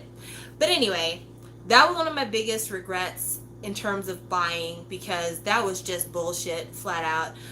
Another big regret that I have, and this is like kind of a long-term regret, I regret buying all of my EXO-M albums, every single one of them. I don't regret buying EXO-K albums, but I regret every single EXO-M album I ever bought. The reason why is because I never listened to them after I bought them. Like, I listened to them maybe once, but then I never listened to them again, because I don't like the way that SM had their singers sing their songs in Mandarin. It hit my ear weird, and I didn't like it. And because of that, I regret buying doubles of those albums, because at the end of the day it just didn't matter, because I was never going to listen to them, and I'm actively trying to sell them because I don't like them. So that is a regret, and I wish that instead of buying those EXO-M albums, I had just bought something else at the time. But I don't regret any of my EXO-K stuff. And again, don't take this as me not liking Chinese members. That's not it at all. I don't like the fact that I bought something I didn't listen to. And that's the main regret. Like, it's a regret when you buy things that you end up not even utilizing, because then that's a waste of money, because you don't open it up, you don't play with it, like it's just there being a paperweight. And so those are the things I regret. Oh, the last thing I regret, because I didn't know any better, this was back when I was like a baby collector, like so long ago, when I was a baby collector. I started out collecting a lot of Big Bang stuff, because Big Bang was like really important to me when I started my channel. Like SHINee has always been the one. That's why the channel is Shallow360 and has been Shallow360 all of my life. Well, not all my life, but all of my YouTube life. It's always been Shallow360 because that is kind of how I define myself. And so like my approach to loving SHINee, it's never been about, you know, oh, I love SHINee in just one way. It's like I love the gamut of SHINee, but it always comes back to home. And so that's where the name for the channel came from.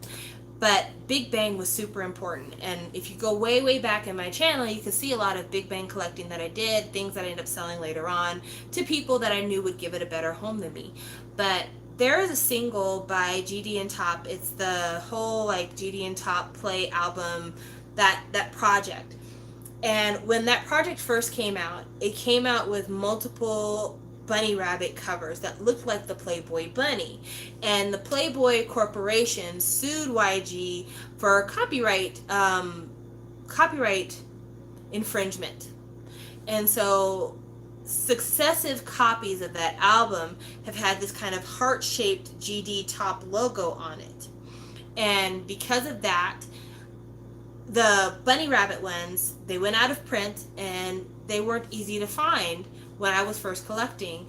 And when I first started collecting, I remember seeing a listing for a white version of that album on eBay, and it was being sold out of Japan, and I think it was like maybe $35, something like that. And I bought it. And at the time, I'm like, I got a deal. This shit's out of print. And I got it. And it's beautiful. And I'm so happy. Then I discovered Amazon. Because when I first started collecting K-pop, I didn't really think like, okay, go to Amazon and see what they got available. I discovered Amazon. And, ma'am, that CD was selling for like $5 and $10 on Amazon. I paid $35 on eBay. And that was really what stopped me using eBay as often for K-pop. It's only been in recent years that I have felt comfortable buying K-pop CDs on eBay. I still use eBay for like photo card stuff, just because there's a lot of really trusted sellers I have on eBay for photo card stuff, so I don't mind buying from them, even though if I can, I'll try to get it from Zen Market, but Zen Market has become a lot less reliable for photo cards, if you've noticed. So I'm back on eBay buying my photo cards. But CDs, no. I do not buy used CDs from eBay unless it is a hell of a deal. And when I say hell of a deal, I'm like maybe $12 in total plus shipping. Otherwise, I'd rather find it for cheap on Zen Market and then build a shipment and ship it to me. But that was a big regret. But that was just a regret born out of ignorance. So I don't even fault myself about that. Okay, no, Jen, I'll answer your question in a second. Right, I bought my first copy. It was like $35, okay? So, I have made a couple of videos about collecting, and I think I stopped doing a lot of those videos because I don't show as much of my collection anymore. I used to show a lot more of my collection than I do now, and because I don't show as much of my collection, I don't feel as comfortable doing a video about how to collect, because I feel like people that haven't been following my channel would be like, what is this bitch talking about? She doesn't even own any K-pop CDs, which is why I'm gonna try to finish this fucking spreadsheet by the time the weekend is over. But my tips for collecting have definitely changed over the years, because a lot of the platforms that I use to buy things are no longer reliable platforms, and that's changed the game quite a bit. When I first started collecting, K-Town For You was everything. K-Town For You still is a very important role in the K-pop collecting community, but back when I first started collecting K-pop, K-Town For You was a huge discovery for me, because oddly enough, my first K-pop album I bought through Amazon. And I'm sure you're thinking, how did you not know they had used CDs if you bought your first CDs in Amazon? I bought my first CD new from Amazon. My first K-pop CD was Rain's Back to Black. And then my first K-pop CDs that I bought in person were EXO-K's Overdose and 2PM's Ad Toy album. So I bought those, and then when I finished buying those, that is when I discovered K-Town For You. and the prices were just so good. I was still buying new stuff from Amazon. So I bought like Chinese Misconceptions of Us from Amazon, and I bought a few other things from Amazon, but I started buying more and more stuff from K-Town for You. During that time, I was also buying stuff off of K-pop sales on YouTube. I wasn't really using Facebook. I still don't really use Facebook like that. Um, I was buying stuff on eBay. Like I just said, I was buying some used stuff on eBay. And those were my main sources of getting K-pop CDs. And then I bought something from Amazon, and Catch Up CD was the vendor, and they had the link to their website. And that is when I started buying things directly from Catch Up CD. That day will come, I promise. So I did that, and then K-Town for You kind of fucked me over a couple of different times. And so I stopped using K-Town for You for a long time, a really long time. And then someone put me on to From Japan, and I was using From Japan for quite a while. But then somebody else put me on to Zen Market by saying that their prices were cheaper for their auctions. So I end up going to Zen Market for my used stuff. Thank you, Ashley, for acknowledging I was the first person to talk about Catch Up CD. The reason why it's important to me that you acknowledge this is not because I feel like any particular person stole my shine, nothing like that. But it's one of the few things that I'm proud of in my tenure as a K-pop collector. So, proudest moments on YouTube. Let me talk about them. So, I've been on YouTube now for going on 5 years. I know, hard to believe, but it's about to be 5 years. And in that time, I've had a few lower moments and I've had a few higher moments, and I can honestly say that my favorite moments have to do with information I gave to other people. So I'm super proud of everybody that I told about Catch Up CD, because I think at the end of the day, even though they're not talked about as often as other people are, I think that they really made the game fair for everybody else. Let me expand on that. So back when I was using K-Town for You, I thought they had the lowest prices in the game, and when things started to fuck up with them, I'm kind of like, well, where do I go for better customer service, similar pricing? Because K-Pop Town was super expensive.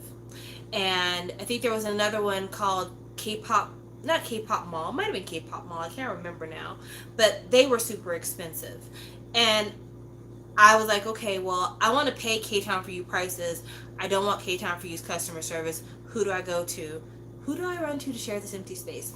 And I remembered Catch Up CD from that slip of paper in my Amazon shipment, and I started buying from them directly, and it worked, and it worked in a big way. It worked not just in that their prices were fair and I was getting product that I like, and their customer service was everything, and they were super reliable, but back about 2 to 3 years ago, it might be 2 years ago, I think it was 2 years ago they discontinued it, but prior to them discontinuing it, they used to have affiliate codes. And the affiliate code, you didn't make money off of it. But basically what it was is that you would have a code that if somebody used it, they would get like either 10% or 15% off their order. And then you would get maybe a coupon code for 5% off your next purchase. And there was a period in time there where I was using coupon codes for everything I bought from Catch Up CD because I had so many kind of stacked up. But I wasn't proud because I was getting so many discounts on the stuff I was buying. I was proud because so many other people were getting discounts on what they were buying, and they were getting a good deal, and they were getting good customer service. And so that really made me proud. And then other people started getting their affiliate codes, and they started spreading it around, and it really helped to build up Catch Up CD. And I'm very proud of that. And I'm very proud of that because it gave power back to collectors who were kind of thrown for this loop. And also it made for my opinion, it made K-Town for You step up their pussy game, because for a long time K-Town for You was like, we're the lowest in the game, nobody could beat our prices, so you might as well shop with us even if we had shitty customer service. And a lot of things changed with K-Town for You after that. A lot of things I'm sorry. A lot of things changed with the game after that. First of all, K-Town for You realized that they couldn't do their customer service the way that they used to. They started putting disclaimers on things that were limited quantity, which they didn't used to do. They used to just let people order it until they were done, and then they would come back and cancel your order because your item was out of stock. And they didn't even used to ask you about the remainder of your order. Like back in the old days, K-Town for You's customer service was shit. Like if they ran out of an item, they wouldn't even tell you they ran out of it. They would just ship everything else in your order and keep the same shipping and not say anything to you until your shit arrived at your house. Yes Asia. Yes Asia is still a really good company. I had some problems with Yes Asia, but I use them pretty frequently. So I still like Yes Asia. I still like Yes Asia. And you have to be smart when you're shopping Yes Asia. So pro tip for anybody who doesn't know, some people like shopping with the same shop all the time because they build a rapport with the shop, they like the shop, their account is already set up and everything, so it's just easier for them to shop with that one place and not worry about it. I'm not that way. I am a bargain hunter to my draws, and I will always be looking for a deal. And if I want something and it's not something that is like super limited, out of print, or something that is really hard to get, I usually open 5 different tabs on my computer to look for this item. So let's say I wanted to buy, BTS's OST because I have it on the table because I was recently putting the code for Jin's Pajamas into my game thing. And long story short, anyway, if I was looking for that OST, I'm gonna open up the tab for Amazon. You can write this down if you want. Pro tips: the sites I go to. I open up a tab for Amazon. I open up a tab for Choice Music LA. I open up a tab for Catch Up CD. And I open up a tab, sometimes, not usually, for K-Town for You and for Yes Asia. I open up all of these tabs and I look at the prices of the items that the item I just mentioned, so it's the BTS OST. And if they all have the product, I'll put all of them in my cart. Then I'll look through their website, all of them, to see if there's anything else I want. And if there's anything else I want, I'll put that item in all of my carts as well. And I'll keep going until I get to the dollar amount that I'm comfortable spending maybe for that particular haul. Then what I do is I go almost all the way through the process. I get to the point where they add on the shipping, which for Yes Asia, once you buy, I think it's $40 or $45, it's free shipping. So it's always easy to calculate it with them. But I go through it till I get to almost the last stage to find out what the shipping is. Once I find out what the shipping is on my haul, that's when I choose which company I'm going to use. And that's important because K-Town for You, when you're looking at the prices straight up, you're like, oh, this CD is cheap, that CD is not that bad, this whatever. Where they kill you is on the shipping. Because a lot of the time, the shipping that's the cheapest for K-Town for You is an untracked shipping that they say you'll get no refund if your CD doesn't arrive. And Jade, who's in the chat, already had a problem with K-Town for You and an album that got lost, which wasn't really lost, sent back, and then not even being able to really get her money back. Because K-Town for You's refund policy is, once we get the item back, we refund it to whatever card or account you used. We don't even ask you if the account's been closed. And if it's been months since you made that purchase, you may have closed that account. You may not have that Visa gift card that you used anymore. Oh well, sucks for you because that's where we refunded the money. It's out of our hands. It doesn't mean anything to us because we got our product back. So I say all that to say that, that is the reason why I don't really fuck with K-Town for You. Because once I put all of that in, it's not a deal anymore.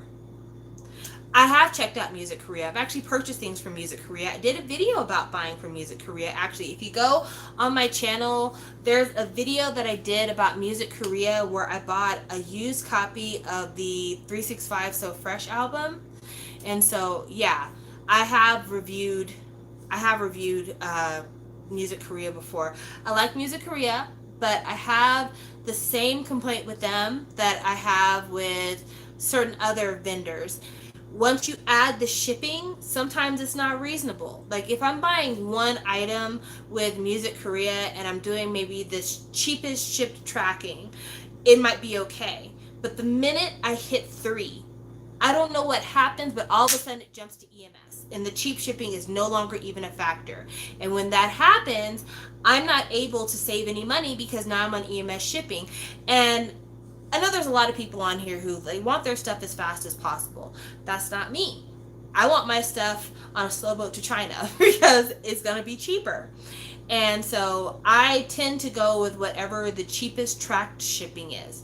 I say tracked because, I need to be able to track it. But yeah, I usually go for whatever the cheapest tracked shipping is when it comes to sending my stuff, because either I'm buying something that didn't come out brand new, or, I'm no longer the type of YouTuber who's like, I need to get it the very next day because I'm going to be filming a video. And if I don't film my video now, nobody's going to want to watch it. So I need to be on. I'm not that kind of a person. I'm buying this for me, for my enjoyment. YouTube is available. I can listen to the music until it gets here. And so that's what I do. So yeah, I have been using the slowest shipping from a lot of websites, except, and this is the big exception, except ZenMarket. ZenMarket is the only website where all of my rules no longer apply. So when it comes to ZenMarket, I buy stuff on there based on how much it costs when you include the 300 yen, whatever you call it. I don't know what you call it. Anyway, service fee, sorry. I know what it's called now. So if there's an album on there for $5, I have to add $3 because that's the service fee. Plus, if it has in-country shipping, that might be another $3. So that $5 album actually costs $11, not including what it's going to cost to ship it back to the United States. So yeah, you have to be very shrewd when you're picking up things on ZenMarket. If you can get a bundle deal, that's obviously way better than buying solo stuff. But it's okay to buy solo stuff if they're having like a 100 yen special service fee or for it. It's worth it because you'd never find it any cheaper in any other venue out there. But with ZenMarket, a lot of times once I put everything together, I have a box. And usually because I have a box, it's going to be a little bit more expensive anyway because it's kind of big. I did a ZenMarket haul not that long ago where I had a huge box of stuff.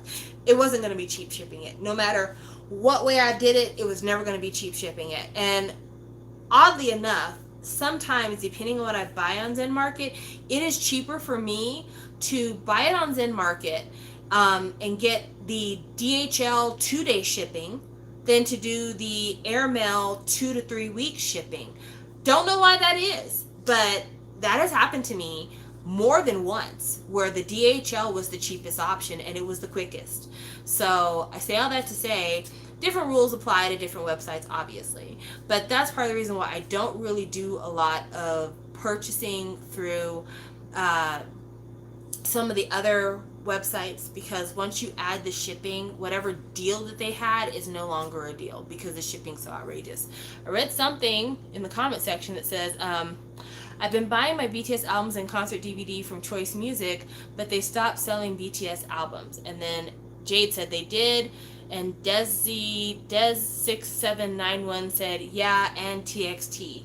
So that's news to me because I bought my BTS OST album from Choice Music, like really recently. I did a haul video on my channel.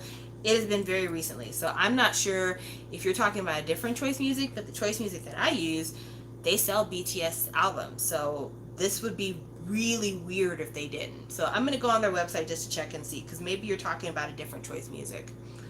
All right, BTS. Oh wow! Your search for BTS did not yield any results. Ooh.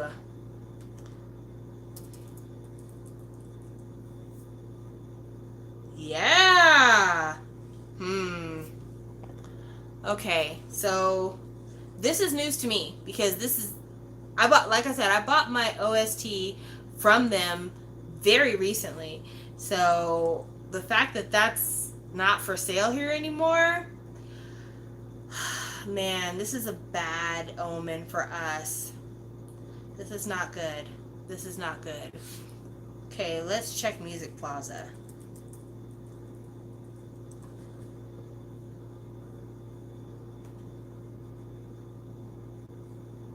Well, obviously they're still selling BTS.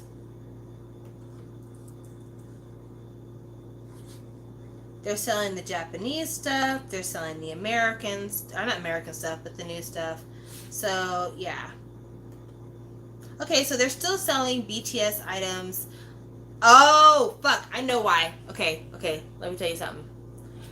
I think I know why Choice Music can't sell BTS stuff. I think Choice Music is being punished. So, do you guys recall when I bought my BTS OST that when I did my haul, which was fairly recently, I had said, I asked them if they could put in some BTS like freebie things, and they did. I think what's happening, because BTS has been, or not BTS, but Big Hit has been cracking down on this lately. I think Big Hit is aware that Choice Music has been taking like pictures from albums and stuff and making little promotional photo cards and little promotional trinkety things, whatever, into people's packages. And like when you go to the store especially, they'll ask you like, who's your favorite member, here's your card or whatever. And I think that what happened is that Choice Music got caught, and Big Hit said, we're putting you on suspension because you're selling our images unlawfully. And that's the reason why the letter that I got when I did my when I got my Choice Music box said these images are not for sale, because I think that they got tagged for doing the BTS freebies in their store. Because Mason, I don't know if Mason's still on the chat, maybe he can verify this, but I want to say that when me and Mason went to the Choice Music store, that they told us that if your favorite artist is an SM artist, they can't help you with freebies because SM's really strict about the copyright. And so I think what happened is that BTS came through with that copyright and said, no ma'am, you are not allowed to use our copyright, and you've been passing out these freebies, and that's not gonna work no more. We're snatching our inventory. So that's what I think is going on with Choice Music, but I could be wrong. Has anyone been to the store recently? I haven't been to the store recently, so I don't know, but that would be my best guess as to what's happening with that. Which is unfortunate. That's sad. It's fucking sad. Because I tell you what, I'm not doing. I'm not buying no fucking CDs from WePlay. That's not or WePly, whatever the fuck their app is. That's not happening. I bought BTS's New York concert DVD from the Big Hit store before they opened the app. And if I didn't have like discount codes from the albums I buy and the concerts I went to and all this other shit that I purchased, my shipping was going to be like $30 for one DVD, like a crazy amount. But I was able to use my discount coupon codes from like the little cards that you scan. I was able to use those discounts in order to be able to get my albums for cheap. And I don't know, like if I have to buy from them and I have to buy CDs at their prices, I fucking refuse. I fucking refuse. I'll find another vendor, whether it be through eBay or Amazon or whatever the hell else it is. I'll find another way, but I won't pay their official shop for that high ass shipping. I'm not gonna do it. I'm not gonna do it. It's not fair. It's not fair. You know, especially because obviously they've worked out some arrangement to have their CDs in the United States. They got a vendor, somebody, it's making it happen. So if that's the case, let that person be in charge of U.S. distribution, set up a little warehouse or something here in the United States to stock your product and start selling it out of that warehouse. You know, make something work, make something happen, get a U.S. distributor, but there's no reason why I should have to pay that crazy ass shipping. Like, that doesn't make any fucking sense. So, my complaint. That makes me sad now. I'm not happy. Unhappy.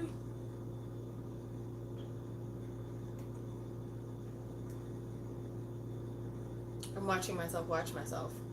It's really strange. I even just said I'm watching myself washing myself. This is really strange. I'm gonna pause this.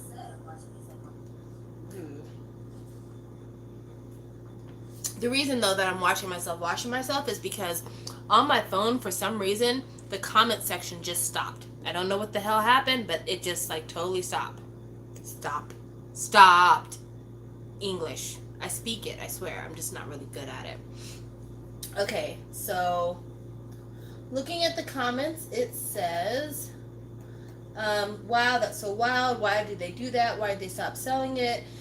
Jade said, you can do it at Music Plaza. Des said, I've tried purchasing the Memories of 2018. I had to go to WePly, LOL, which I just said I would never do it. Caleb says, Big Hit has a US shop plus WePly. Probably out of stock. Damn. Oh my God, use right. Their US shop shipping is cheaper. I bought the DVD here. Most Korean shops, standard shipping is EMS for overseas. That's why it's so high. Well, if it was, I'm going to say this.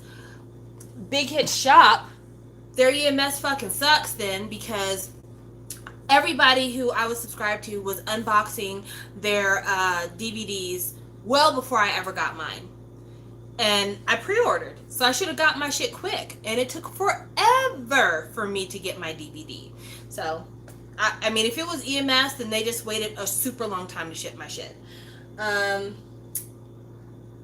been hella lazy. I've been buying my stuff from Music Plaza and Choice Music. That's not lazy. You know, honestly, when you factor in the shipping cost, an album is like maybe $17 to $19 on the website for Choice Music. You add in another $4 for shipping and ends up being like maybe around $22, $23. Well, because of how high shipping has gotten recently, buying stuff directly from Korea, it's actually around the same price. And you get automatic tracking no matter what shipping option you use through Choice Music. So it's actually a pretty good deal. Okay, keep reading here. Ashley says, buying merch off there is painful. Some of it you really can only get on there. That's true. The light sticks, initially, you could only get off the Big Hit website. I didn't notice my stuff coming super fast, but like I said, I think maybe they just waited forever to ship my stuff. But like, if Big Hit would give me an option to buy that wasn't EMS, I would absolutely use that bitch. You know, I don't have to have my stuff EMS. Another problem that I have, and maybe it's different on WePly. I'm going to hope that it's different on WePly. But even though you have the option of choosing English to buy things and have all the stuff interpreted, not everything is interpreted. Like, some stuff is, some stuff is not.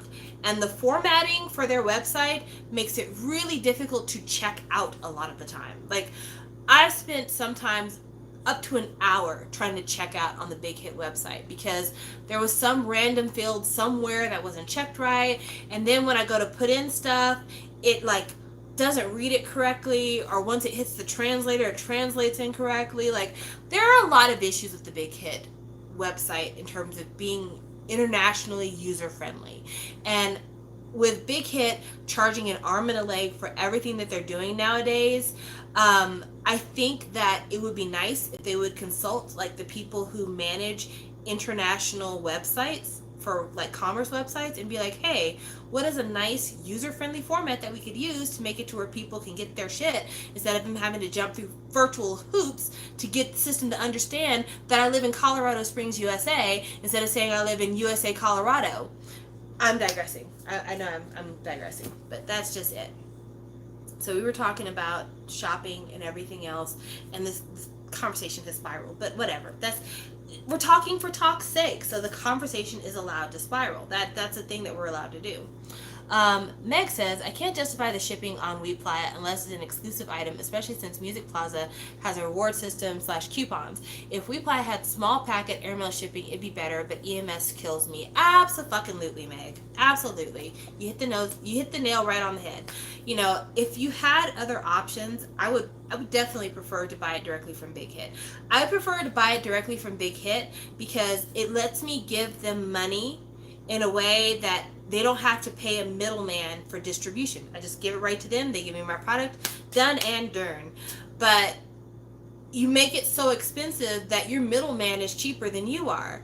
So you've got to find a way to streamline that access to make it to where it's worth it to buy it from you. Like with the kind of cost that they're charging at Big Hit, you would be better served trying to find it on Target, honestly, because it's just so high.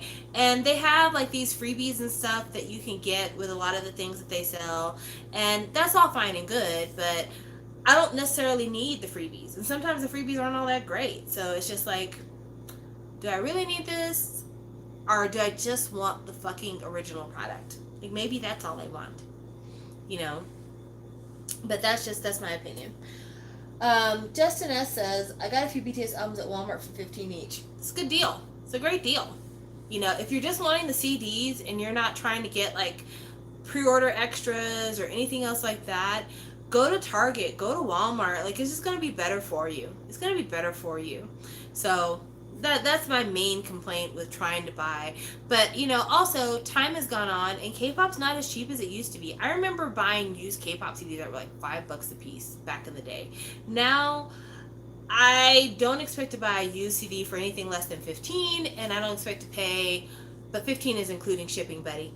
And I don't expect to pay less than $20 for a CD anymore. I used to expect to pay around 17 for a new CD. Now I'm like, 20 is more than fair. 25 is probably about the right range lately. I only use WePly or Big Hit Shop for things like muster, merch. That makes sense. And actually, lately I've been checking out Mercari. Mercari is great. If you can find a good proxy to use Mercari, Mercari is excellent. And if you're looking for like old stuff or like fan club exclusive stuff, I highly recommend Mercari. Mercari, back when I first started using Zen Market, I started using Zen Market exclusively to shop from Mercari. Like, I was using From Japan to shop from Mercari, then they stopped doing it from Japan. Then I was doing it on Zen Market. Then Zen Market started using Mercari. And I found Japonica, and Japonica is how I use Mercari. And Mercari is kind of like, it's not like eBay. That's not the phrasing to use. Mercari is kind of like Facebook shopping, I guess is what it's like. I've never used the USA Mercari because I don't think that you can buy from Mercari Japan using the Mercari app. Let me know if I'm wrong, but I think I'm right on that. Because I'm talking about Mercari Japan. So that's a little bit different. But also I shop for different things actually, so maybe that's why. But like Mercari Japan, I go through a proxy site in order to use it. Ashley, you've never used Mercari Japan. Okay, so let's just do an experiment here. Somebody give me something terribly rare and expensive that you would like me to look up on Mercari Japan, just so we can kind of get an idea of what kind of prices we're talking about here, because I think it's important to know. Mercari.com/ban. Okay, BTS Fourth Muster merch. Okay, not a problem. So BTS Fourth Muster. Is there anything in particular you're looking for, Ashley? Infinite Over the Top. Girl, you can get that so many different places for so cheap.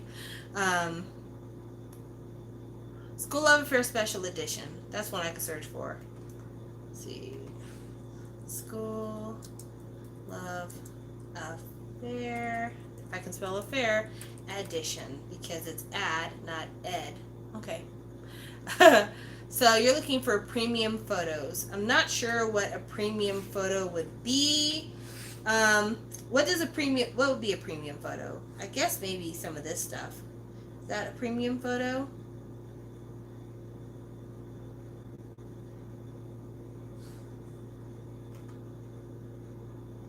So I don't know I'm not sure if this is considered a premium photo or not. This is a photo card from an album. Not sure what that looks like, an ad from Lights. These are ad stuff. Okay, so maybe not that. Premium photo. How do I put in premium in? Hello Google Translate, you're my friend. I need you to translate the word premium in Japanese.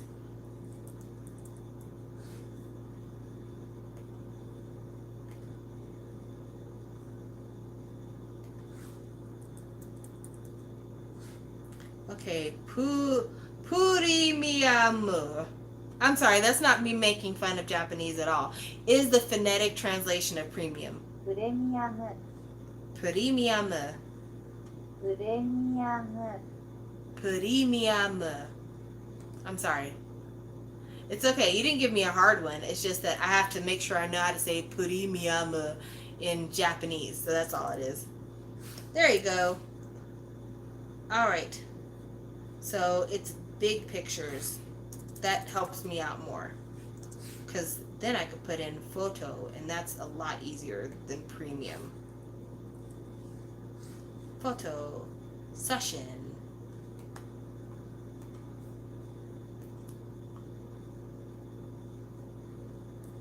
Yes, the rest is history has a whole video on how to use Mercari through like Japonica and stuff like that. Okay, so we're going down, scrolling down. Purimiyamu. I don't know why that just makes me laugh.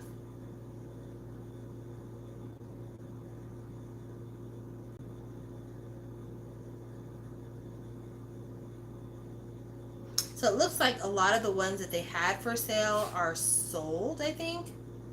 But this looks like this might be one. Or is that a poster? That might be a poster. I don't know. That might be a poster. I'm sorry. I know there's a lot of dead time on this, and people are like, I don't want to watch you scrolling through the internet. Sorry. You're watching. You're watching. So this one is already sold, but I think this, I don't know if this is a card or if this is like a large photo. Maybe this is this a large photo? Could be. I don't know. I can never tell. Things are. I think that's a card. I think that's a card and not a photo. Because usually the large photos have the cello wrap on them. Am I right? They have the cello wrap. I don't know. I'm gonna have to pass on this search, Ashley, because I can't get the wording right. So let's go with School Love Affair Special Edition, because that one was a little bit easier for me to find. So that one. Got a few good pulls here. I'm going to narrow it down to things that have not been sold or that are not sold out. Because one thing that Mercari Japan does is that it lists things that have already been sold, which kind of gives you an idea of what is a fair price. Well, that's the reason I use Japonica, because they'll ship it to the Japonica person. So that's why we love it. Okay, so here are some prices here that are in yen. And I'll translate for you guys so you can see. So here's some that are available, and it's got the yen prices there. One of them is $189, one is $300, one is $229, and one is $175. So that is what I'm looking at here, and that's fair for that particular thing. That's fair. It's not great, but it's fair. Let's see what it cost on Zen Market.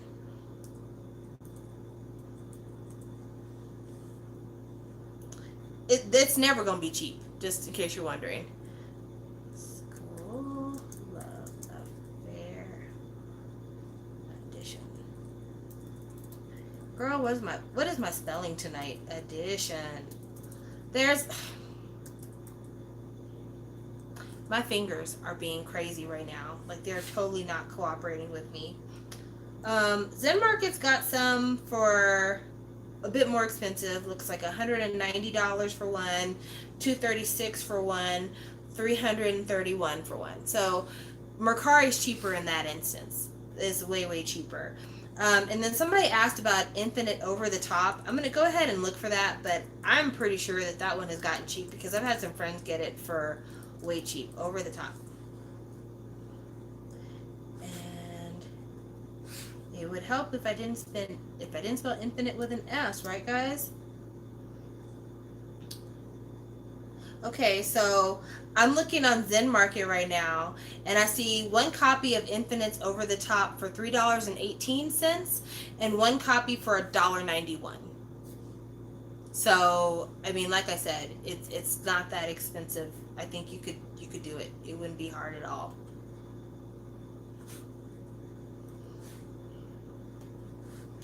And I probably missed a whole bunch of things that people were saying because I was busy typing and not looking at the chat.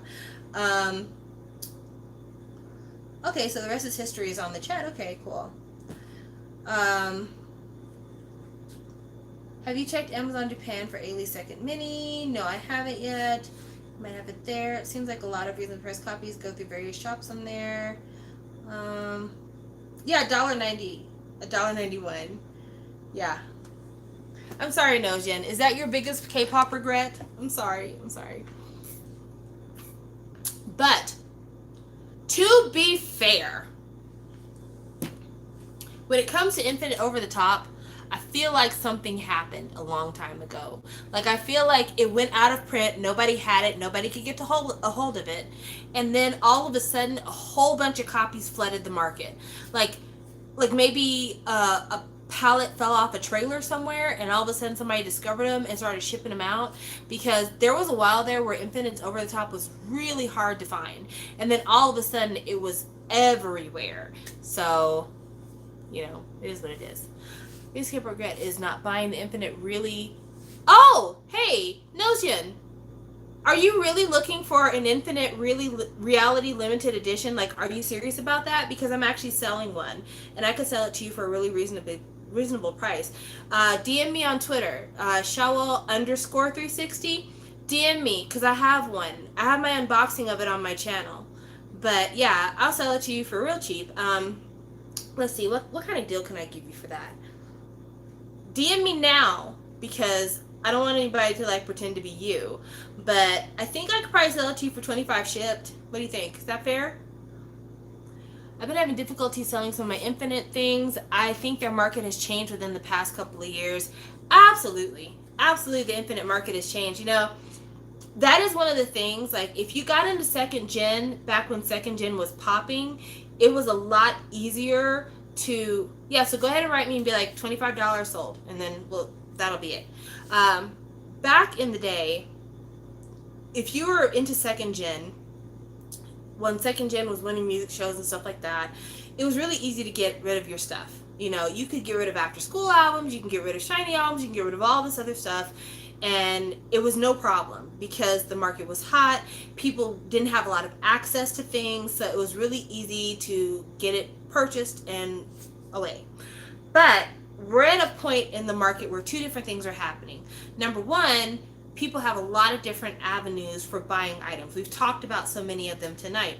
But number two, if you're into second gen, chances are you already have this stuff and you're not looking for it. And that's the reason why you're not trying to buy it.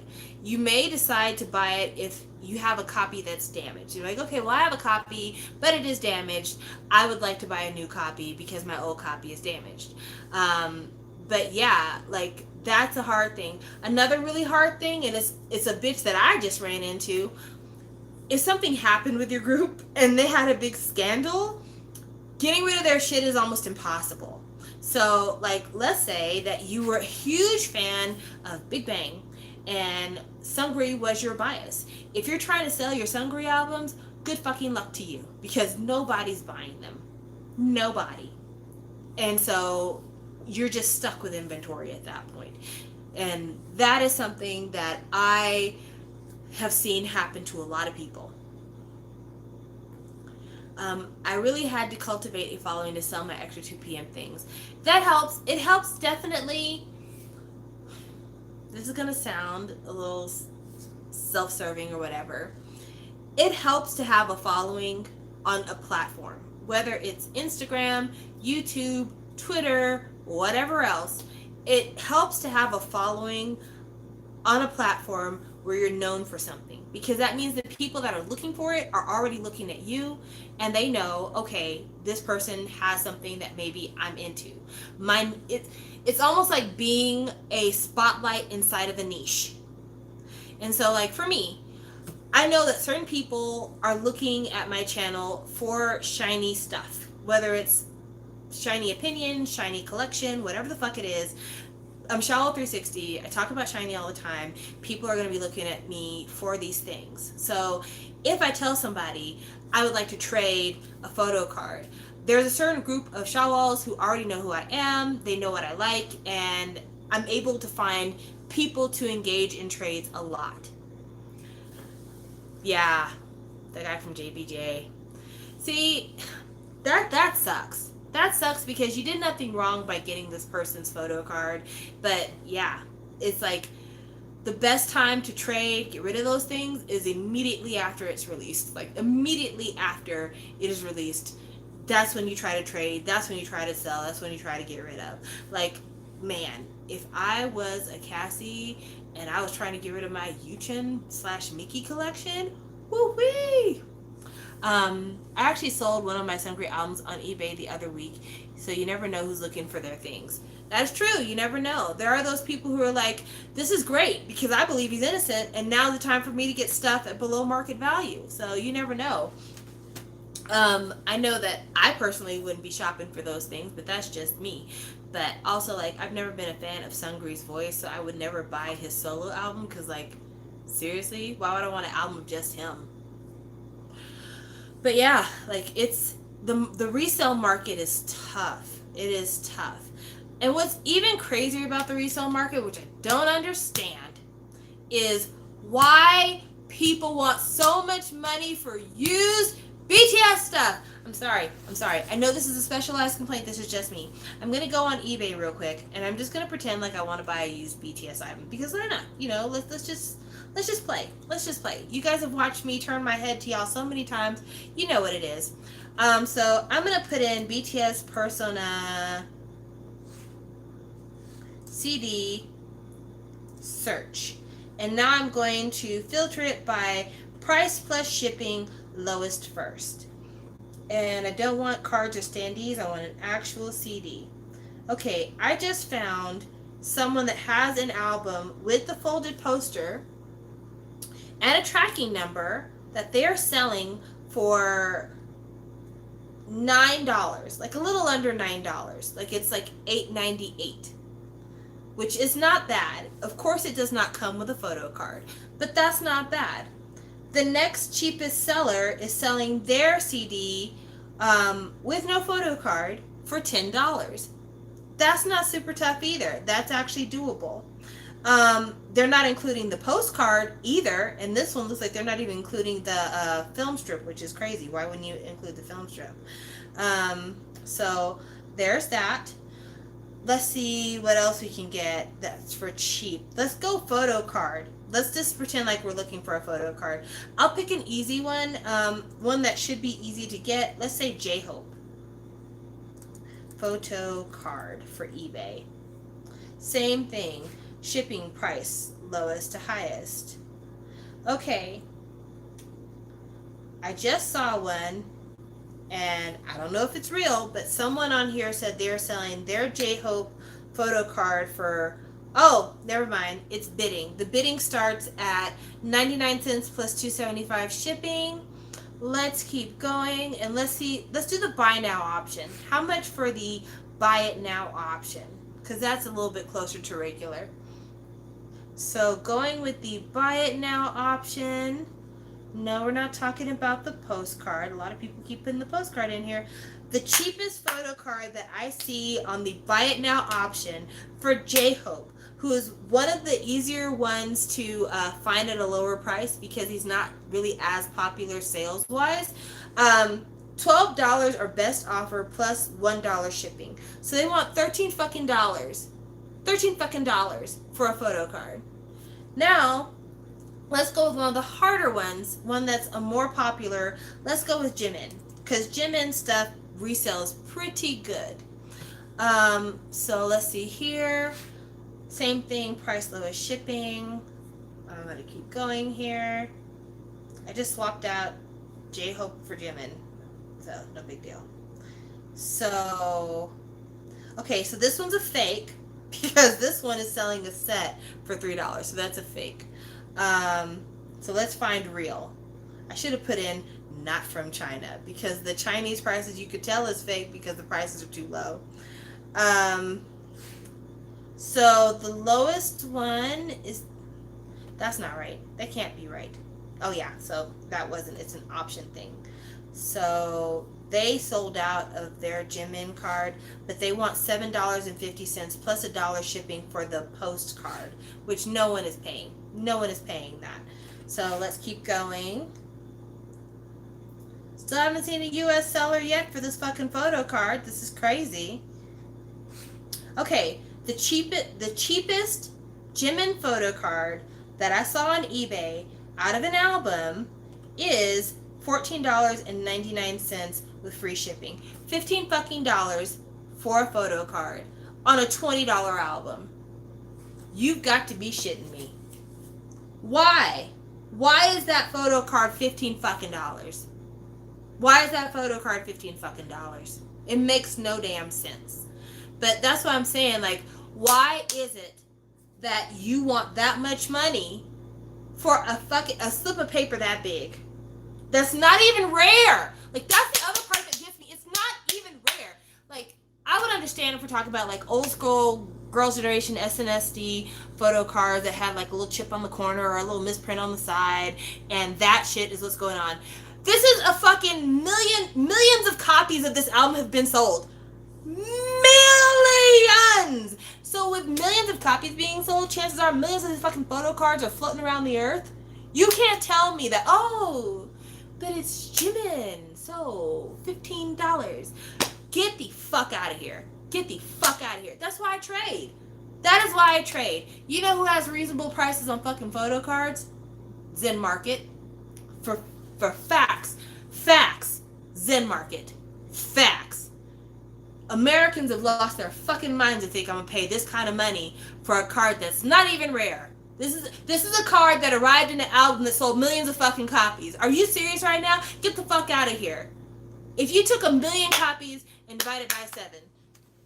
Sorry, I just need to put, oh, you can't, oh, by the way, if you look on Zen Market, you can't type the word photo card. You have to go to Google Translate, put in photo card, and get the translation, and then put BTS Persona, and then the Japanese photo card in order to find a good deal. Just pro tip for you.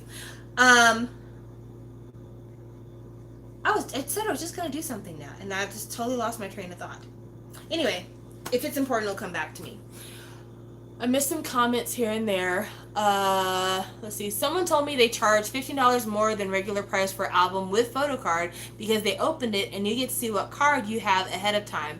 I don't care unless it's Nadrin selling it. I'm not buying. Girl, stop. Girl, stop. Girl, stop. You've got... Girl, stop. Do you really think I paid $35 just because your funky ass fingers drifted through the pictures? First of all, there's a million bitches out here opening albums and selling albums because they didn't get the photo card they wanted. What makes your divine hand so fucking special? Chances are you don't even wash your hands when you use the bathroom. Do you really think I'm so pressed to pay you an extra $15 fucking dollars for flipping through pages? Get the fuck out of here. You must be kidding. You must be kidding. I have Taehyung and Jungkook's PC. I forgot what version it came from, but it's the one where they have paper hearts on their cheeks. LOL. Well, that's a cute one. I'm going to K-pop buy trade sale group on Facebook, and those people try selling albums for $35 without photo card, shipping not included, and they could eat the entirety of my ass because there's no fucking way. There's no fucking way. Luna photo card prices are absolutely insane. The resale prices for the solo albums are also unbelievable. Yes, I have heard that. I have seen that. And, okay, I'm about to talk real mad shit about somebody. Oh, let me get into yoga position so I can talk this shit freely. Okay, so there's a person who I don't have any kind of relationship with right now, but in previous times I had been in communication with this person, and they are a huge Luna collector. You can find them on the internet, and this person, I know for a fact, when Luna's stuff was like super overpriced, like really super rare like that, this person went on Catch Up CD, because even though Catch Up CD is a well-known website, it's still kind of underground for a lot of people.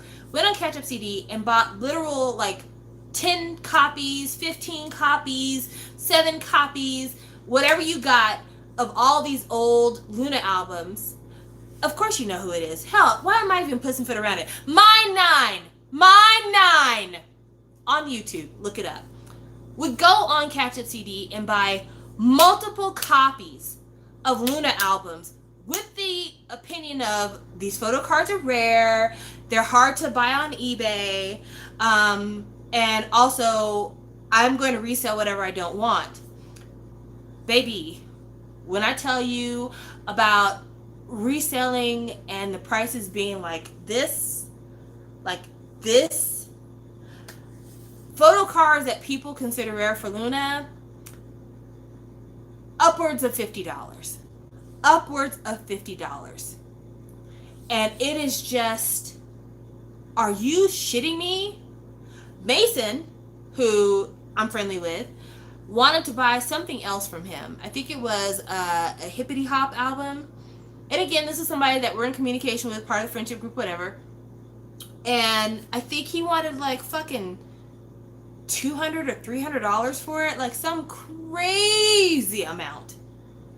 And you know, I get it. An album like EXID's Hippity Hop is virtually impossible to find. And there are other Luna cards that the shit's out of print. You're never going to find it if it's not secondhand, because it just is what it is. But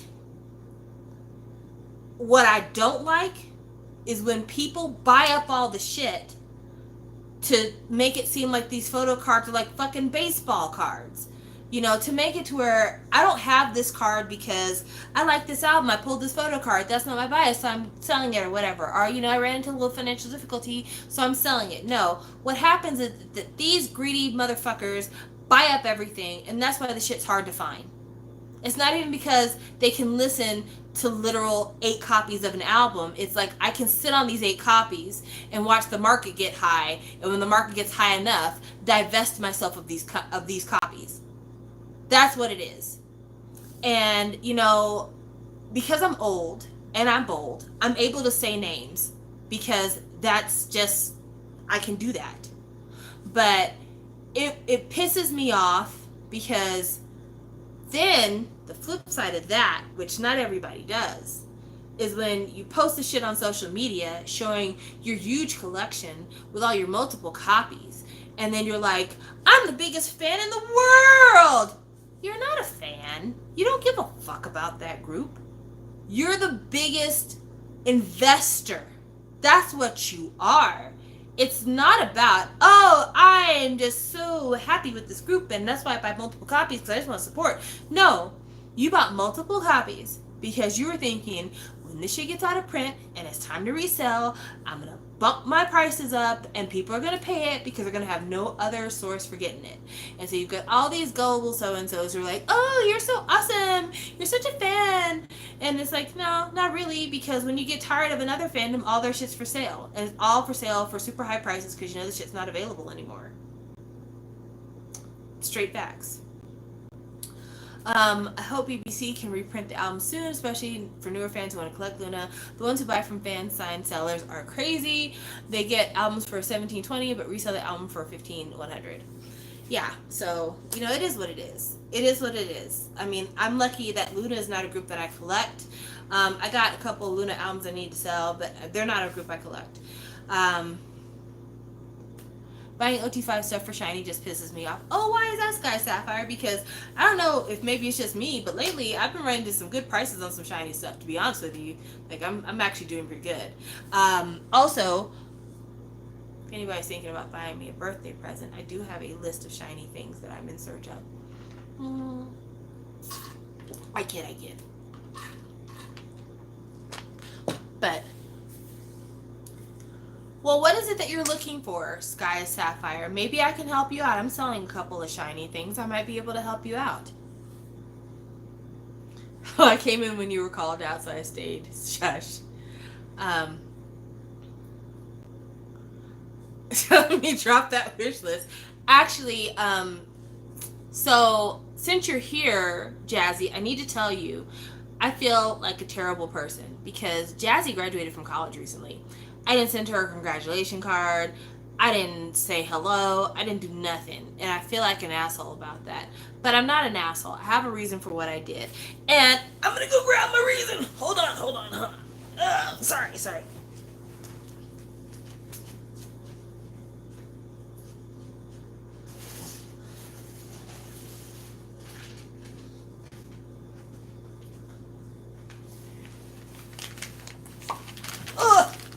you enjoyed looking at my butt.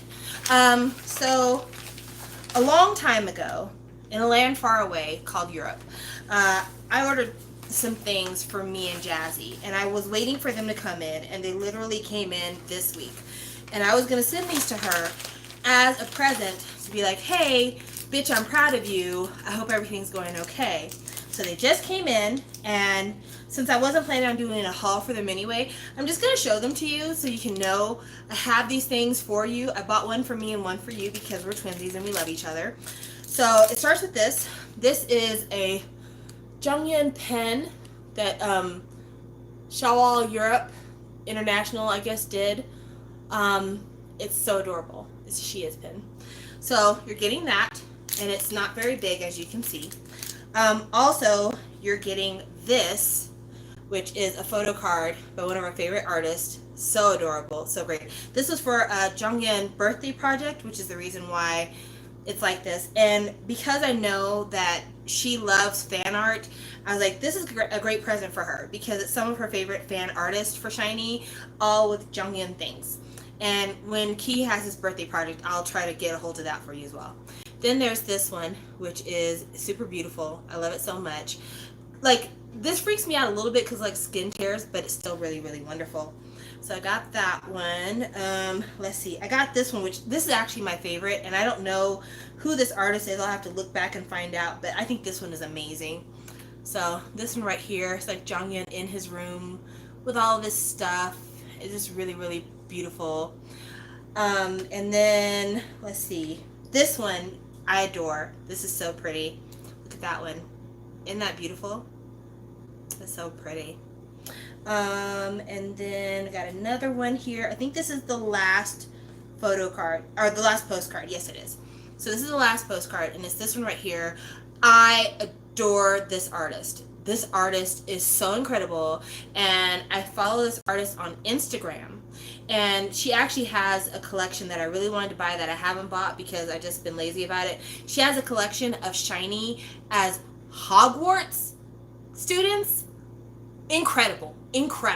So anyway, those are coming your way, Jazzy. I promise. And then the sticker set, which I don't know if you'll use it, but the sticker set is really super duper cute. So this is the sticker sheet that came. Am I back? I'm back? Okay, I think I'm back. But this is the sticker sheet that came with.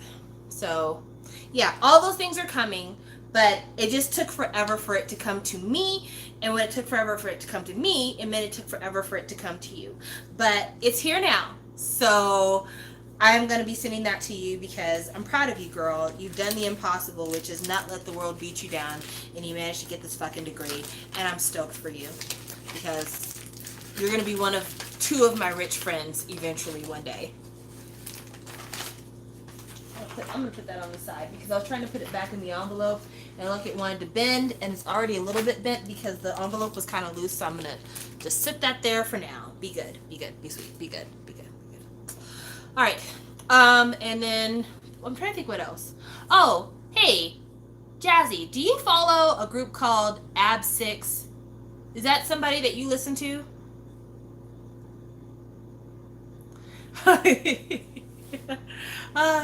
I hope that you spoil all your supporters. I'll be in line with my hands out first. Because I know that you follow all of the 101 groups. Did you buy their album already? I feel like you do post, and like I barely catch your hauls because for some reason they get lost in my feed. I can't remember if you bought their album. Did you buy their album already? I can't remember if you did. Were you even planning on buying their album? Maybe that's the better question. Like, are you even planning on buying it? You might be like, no, not at all. I was never going to buy it. What's my chat? Say one. Oh, yeah. Well, the last thing I got is yes, I listened to them, so I don't know. Yes, I listened to them. No, because I've been on no buy it, but it's on my... Oh, great. Good. Okay, this is excellent because it hasn't come in yet, Jazzy. But I bought you the AB6 album. But the reason why it hasn't come in yet is because M-Wave takes their dear sweet time, but you'll have an all-member signed copy of AB6's new album, hopefully in the next 3 weeks. So that's coming for you as well. Bitch, I told you I got you. I told you I got you. So I'm just waiting for it to come in. When it comes in, I'll send everything to you when it comes in. But for those of you who don't know, Jazzy is my oldest YouTube friend. Her and Top Min Kwan have been with me since day one. And Jazzy especially has been so important to me for so many reasons. Not that Top Min Kwan's not special. That's not what I mean by that. It's just that Top Min Kwan's bias groups are Big Bang and TVXQ. And she likes SHINee as well. But both Jazzy and I, SHINee is our ultimate. And we've gone through a lot being Shawwals. Like, we really have gone through a lot. And there have been times when I felt like I was alone, like that nobody got it, you know? Like, I'm starting to get ugly. Not that I'm not already ugly, but now I'm starting to get like real ugly. There were some times when I felt like people didn't understand why I liked SHINee, why I felt so personally attached to them, why it is that I would be in mourning for as long as I have been, because no one else felt that way. And even though there were people who were fans and they were friends, they just didn't get it, you know? And I feel like every time Jazzy and I talk to each other, every time we've shared our feelings about them, it's been like I have a soulmate. And in life, you don't find soulmates. You know, it's something that people talk about. But when they talk about it, they're talking about like sex, basically. Or they're talking about somebody to pay their fucking bills. They're not talking about somebody who literally feels your feelings with you. And Jazzy, for all intents and purposes, is my SHINee soulmate. She's the best version of myself. And she's so intuitive. And she's so kind. And she's so giving. And her heart is bigger than her body. And everything she does is in the name of aiding people, helping people, assisting people, growing people, you know, just giving outside of herself. Like, and because we share a similar belief system in terms of morality and religion and stuff like that, I say similar, I'm not saying the same, but because we share a similar belief system, when I look at her, she makes me proud to share the same faith. Because a lot of times when people think of your faith, they tear it down for all the terrible people who aren't living up to the word. Her, on the other hand, her giving spirit, her giving nature, everything she does is the embodiment of what you're supposed to be when you're walking this life's path. And because of that, I feel good giving things to her, doing things for her, because 99% of the time she's being selfless to other people, and she deserves to be pampered, and she deserves to be treated well. And I'm infinitely jealous of the person who ends up being her significant other, not because I'm in line for that, but because that person is going to be the most well taken care of person in the world. And if they decide to share children, those children are going to be the most well cared for children in the world, because the heart that she has cannot be contained by her body. And it is beautiful, and it is vast, and it is rich, and it is overwhelming in the way that it makes you feel. And she's always been that person. She's always been that person since day one. You know, and even before it was us trading presents, it would just be her leaving comments for me, and leaving a comment that let me know that I was seen, you know. And that is really,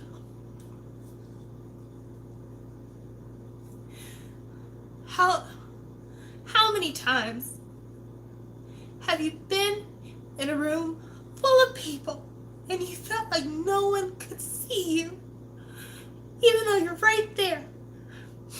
And I'm a big person, so it's really hard for me not to be seen in a room. I'm fucking 5'9.5", and I weigh over 200 pounds. Of course, people see me, but like to really be seen is so hard. And even more than that, when Jazzy sees me, she sees me as the most beautiful version of myself. And she makes me want to be that person when I know I'm not. And that's why I love her. I love her so much. I love her so much. I love her so much. I can't do enough for her. I can't say enough about her. She's my favorite person on all of YouTube. I love her. And so, I love her. I love her. And I'm just very grateful. I'm very grateful to have this place, because if I didn't have this place, I would have never met her and my life would be shit. And so thank you, Jazzy. Just thank you so much. I mean, and it's one of those things where like if we don't talk for a couple of months, doesn't matter, because when we pick it back up, it's like we never left.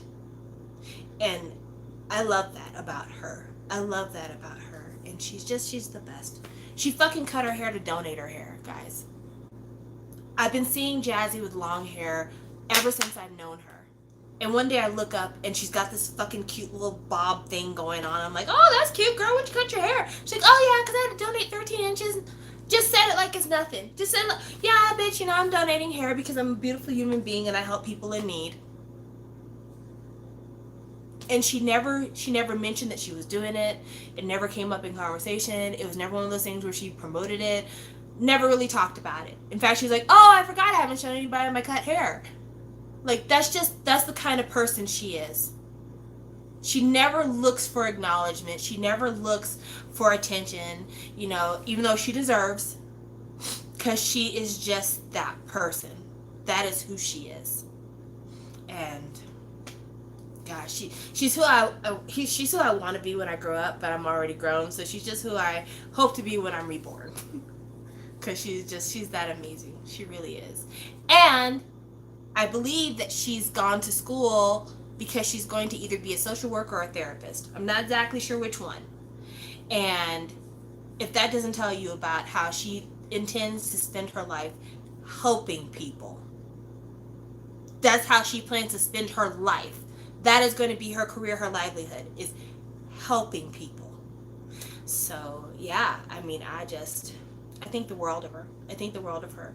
But, I mean, not to get off topic, because we need to love up Jazzy all we can, but I know some really amazing people thanks to YouTube. Let me tell you a little bit about my friend Jade. Just a little bit. So, my friend Jade... Me and Jade, I don't remember how long ago we met. But when we first started talking, it was like, hey girl, I acknowledge you, you acknowledge me, whatever else. And then one day, and I don't know why this came up, but she's like, girl, do you mind if I call you? And I'm like, sure. Because at the time, I'm just like, whatever, don't nobody know me. Like, I wouldn't give out my phone number to everybody, but I'm like, don't nobody know me. Here, have my number, call me, whatever. It is what it is. She calls me, and she calls me because she is having a hard time because she found out her mother had cancer. And I cannot even begin to tell you how news like that would wreck my world. And so we talked. But what's amazing about that conversation is not the fact that we talked about her mother having cancer. I mean, that came up for sure, and that was a topic of conversation. But the fact that we talked for hours, and literally for about, I would say maybe a week or two, we talked every day for hours. Now, I don't have a lot of time because I work for a living and I raise a child. But we talked for hours. And she is the only person outside of my family that I have ever invited to live with me. And my house has never been cleaner thanks to Jade. She really kept it up over the summer. But what's so awesome about Jade is that Jade is so much smarter than people give her credit for. Like, Jade is fun. Don't get me wrong, Jade is fun and she's sassy and she has so much K-pop trivia in the back of her mind. And this is why I say that she's so smart, because you can ask Jade about that group that debuted from that random company that had that song for whatever. She's like, oh yeah, the lead singer is whoever. And it's just like, how the fuck do you know that? How do you remember these things? Like, her memory is like a fucking library. She could just like check out books here and there and it's right there. But even more than that, like, she's fast. She's so fast. And a lot of times she'll start talking about something and I'm just like, bitch, I was gonna get there. I just didn't get there yet. And she's so good about that. And like, you can ask her about what company was this guy in before he debuted here. No problem, I got you, sis. Like, she's so good. And she listens to everything. Ask her about a group. There's never a time that I've ever said, hey, have you heard the such and such? Where she's been like, no, girl, I haven't heard that yet. The only time that ever comes up is when we're talking about like K-hip hop. And even then, it's not like rappers, because totally got me beat. She's way better than me when it comes to K-rappers. Like, she'll watch a season of Show Me the Money. She's like, oh yeah, that's the guy that was on the Gary Boy single 2 years ago. And oh, I hope this season things don't go down because I know that Swings and this other person had beef. And like, she knows everybody. She knows their entire discography. She knows their track list. She knows everything about them. But that's her. And she's wildly good at it. But outside of that, she is one of the most understanding people I've ever met. There's never been a time where me and Jade had to fight. There have been times where I have said things to Jade that I know were harsh. And I said those things to Jade, and I wasn't trying to hurt her, but I know I hurt her feelings. And she never held that against me. She never treated me like I betrayed our friendship. She never made me feel like we couldn't pick right back up where we left off. And she never outwardly portrays that she's put out by anything. And frustrations that she has, things that haven't worked out for her, for a lot of people it'd be difficult to overcome. It really would. Like, there's a lot of things that she's had to overcome: losing her father, having her mother be so incredibly sick, having to change homes, a lot of stuff that's happened with her. And throughout it all, she's always just been super positive, even though inside I know she fights the fight. I know she fights the fight. And that's one of the things that is so incredible to me, because when I'm going through it, bitch, I'm going through it. When I'm feeling bad, you know, and it's on my face, and I'm cranky and I'm mean and I'm surly and I'm all the bad things. That's not her. It's like, she's like, I know things are shitty for me, but that has nothing to do with me loving on you. And I don't understand that. I don't understand that. When I'm upset, I want the world to burn. And that's just not her. I mean, don't get me wrong. She's not like all sunshine and roses. Like, when she has an opinion and she doesn't like something, she's very vocal. She's got the mouth of a sailor. So don't get it twisted. A bitch will cuss you out if she feels like cussing you out. But when she's not going to cuss you out, she is so incredibly patient. And she's just like, you know what? Whatever. Just as long as we're together. And there's just not a lot of people like that. There's not a lot of people like that. And for that reason alone, I'm really grateful to have Jade, because I look at Jade, and this sounds really terrible. I look at Jade and look at what she's going through, and I look at how, like, she never gives in to negative thinking. She never gives in to, you know, the, oh, things can just get worse. She always gets into the, you know what? We can handle this. Okay, we'll just have to find another way to get this done. And I am grateful for that, because I know that she deals with insecurity. And a lot of times when people deal with insecurity, it's a lot easier to hide than it is to just look it in the face and move on. Also, like Ashley said, Jade is one of the most welcoming people you'll ever meet. She really is. She's one of the most welcoming people you will ever meet. I cannot tell you how many people Jade has met off the internet in real life. I don't know what it is about her, why she is the friendship magnet, but like all the peeps that I want to meet in real life outside of Carolyn, she has met them all. They've all met Jade. And it's just because she is one of those people like, oh, there's a concert in town. I'm not going, but do you want to meet up and have boba? Like, that's her. Like, that's who she is. Even though it's going to be her trying to get Ubers and trying to, find transit. And, like, she really goes out of her way to meet up with people on events, take people around town, showing people around. It costs her money, it costs her time. She's got to take off work. Like, it's not easy to make yourself available for these meetups. But she does it, and she doesn't ask for anything in return when she does it. She's never like, okay, listen, I'm going to grab an Uber to meet you at wherever so that we can hang out, but it's going to cost me $30, so I'm going to need you to chip in 15. That's not how she is. And that's stunning to me because that's not my ministry. And we've had conversations about her and some people that she's been welcoming to that have not been kind and have taken her kindness as like, oh, well, then she can just do whatever the fuck I want to do, and I'm just gonna have to, say see you later because I found something more interesting. I'm just gonna go over there. And she's never bitter about that shit. She never talks bad about those people. Like, we might tell her like, such and such just did you super fucking dirty, and she's like, yeah, well, they were probably just worried because New York is kind of scary if you're not used to being there. Meanwhile, I'm just like, fuck that bitch. I can't believe that she would do that to you. What kind of scandalous heifer thought is that? And so that's the reason why I say Jade is she's a great person to know. And I hope that things get better for her because she deserves it. I feel like once the right opportunity finds itself for her, everything's going to go up. And as it is, luck changes for all of us. So, what happens now will not last always. But she deserves because, she is that person. Like, she just unflappable to the point that I think that she puts a lot of it inside. I think she's so incredibly unflappable and accommodating, and people have done her so dirty for so long behind her being that person that rather than raging outwardly, she puts it on herself. And instead of saying, man, that bitch did wrong to me, she says, it was my fault for trusting that person.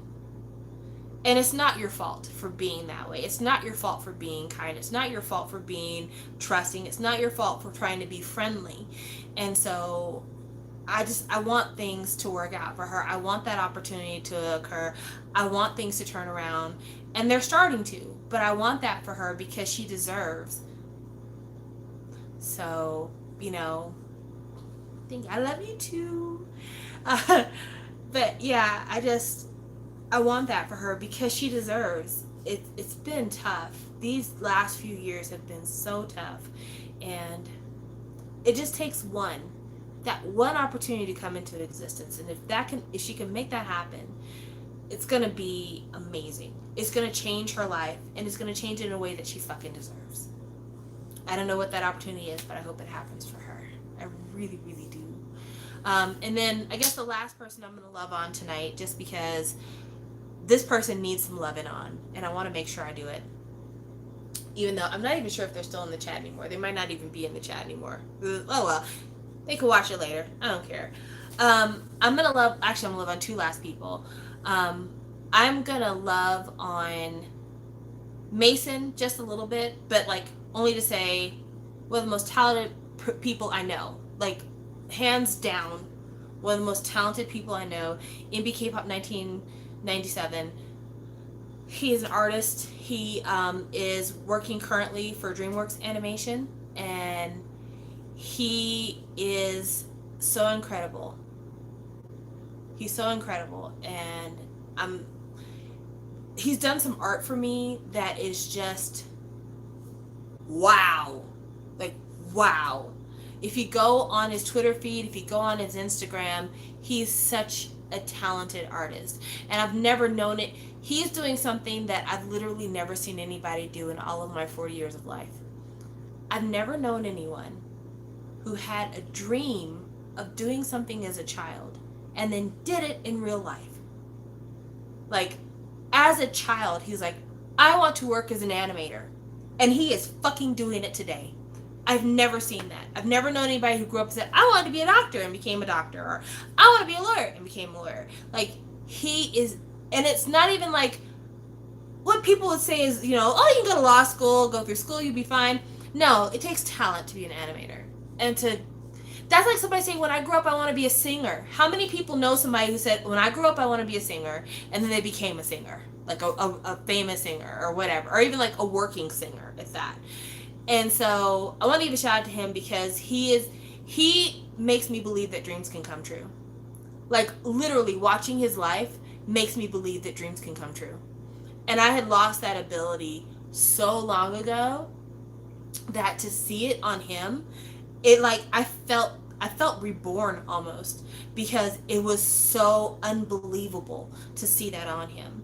And then the last person I'm going to love up on, like I said, might not even be on the chat anymore. I'm going to love up on Tarian. I'm going to love up on Tarian because Tarian is somebody who I've known for a while on YouTube as well. And Tarian and I actually have a pretty special connection because both of us have spent significant amounts of time in East Texas. Tarian and I both lived, okay, you're still here. Tarian and I both lived in East Texas. Him in one town, me in another. Both of them some of the larger towns in East Texas. And Tarian and I come from extremely similar backgrounds. So like, of all the people on the platform who kind of know what it's like to be me, he's the one. He's the one because he knows what our family backgrounds are like. Both of us growing up black kids in southern United States, our families have certain expectations for us. There's certain things that we were expected to do. There's certain people that we're expected to be. And to grow up and have a different vision for yourself than what the people around you have, and have a vision for yourself that the people around you just don't understand, can be really hard. You know, I say this all the time, but being a black K-pop fan is really difficult. Because first of all, being a black fan of Asian media is just hard, because the first thing that people want to accuse you of is fetishism. And there's enough of us out there that can be true. You know, it started with like Kung Fu and Bruce Lee, and then kind of morphed its way into anime, and now it's kind of into K-pop in terms of the trajectory of black involvement in Eastern media. And when you're a fan of that, and you come from households where people say, why do you listen to that ching chong music? Literally a phrase I have heard, by the way, not me being racist, something that I've heard somebody say. When people say, oh, you must want to be one of them. You ain't happy with your big nose and your black skin. Or when people say, I don't know why you spend so much money on that. You can do something real with it, even though they spend money on like cigarettes, just blow it away. And that's in your own home. And that's with people that are closest to you. Like, that's mom and dad and brother and sister and cousins. When all that happens, it can make you feel like you don't have anybody and that no one understands. And Tarian and I have had a couple of physical interactions and stuff, but we both understand what it's like to not only have to ignore that noise, but then to go on and try to live outside of the noise, to build something for yourself that resembles the life that you want outside of people's critiques and their mean comments and their snide remarks and the whispers behind your back. And right now, I feel for Tarian because he's got to go back home. And I know it's tough, man. I know it's tough. But in a way, your journey resembles my journey. Because I've told you, Tarian, and I'm not ashamed to say it here, I had to go back home. When me and my husband divorced, I had to move in with my mom because We had a 2-income household, and when he left, I couldn't maintain my apartment without our 2-income household. And I felt like a failure to go home divorced, out of my apartment, all my stuff in storage, having to take care of my daughter and start a new job and deal with like people saying, I didn't think things would happen for you anyway, and deal with like shitty in-laws and arguments, and my stepdad was just being an asshole, and so much stuff happened after my divorce. It is unbelievable. And when all that shit happened after my divorce, I felt like I failed because I got divorced in my 30s. And in my 30s, I felt like a used woman. I felt like no man would ever want me because I already had a kid and I'd already failed a marriage. I felt like all the things that I expected to build with my partner had all gone away. And because of that, I wasn't going to be ever able to achieve anything on my own because I pushed aside my own desires in order to prop up this family that we were building. And I thought my daughter would be ashamed of me because how can she tell her friends about her mom who still lives with her mom? And so I felt miserable. I felt miserable and fraudulent, and like I was never going to be anything. Years later, I'm now making the most money I've ever made in my life. And had I stayed married to the man I was married to, I'd have never made this much money. I make as much money now as I made when we were living together. That we made when we were living together. I could support that household off of what I make now. In terms of who I am as a person, I've come really close to dismissing the idea that I'm a leftover woman. Now, don't get me wrong. I still have assumptions as to how men see me because men, for the most part, are terrible.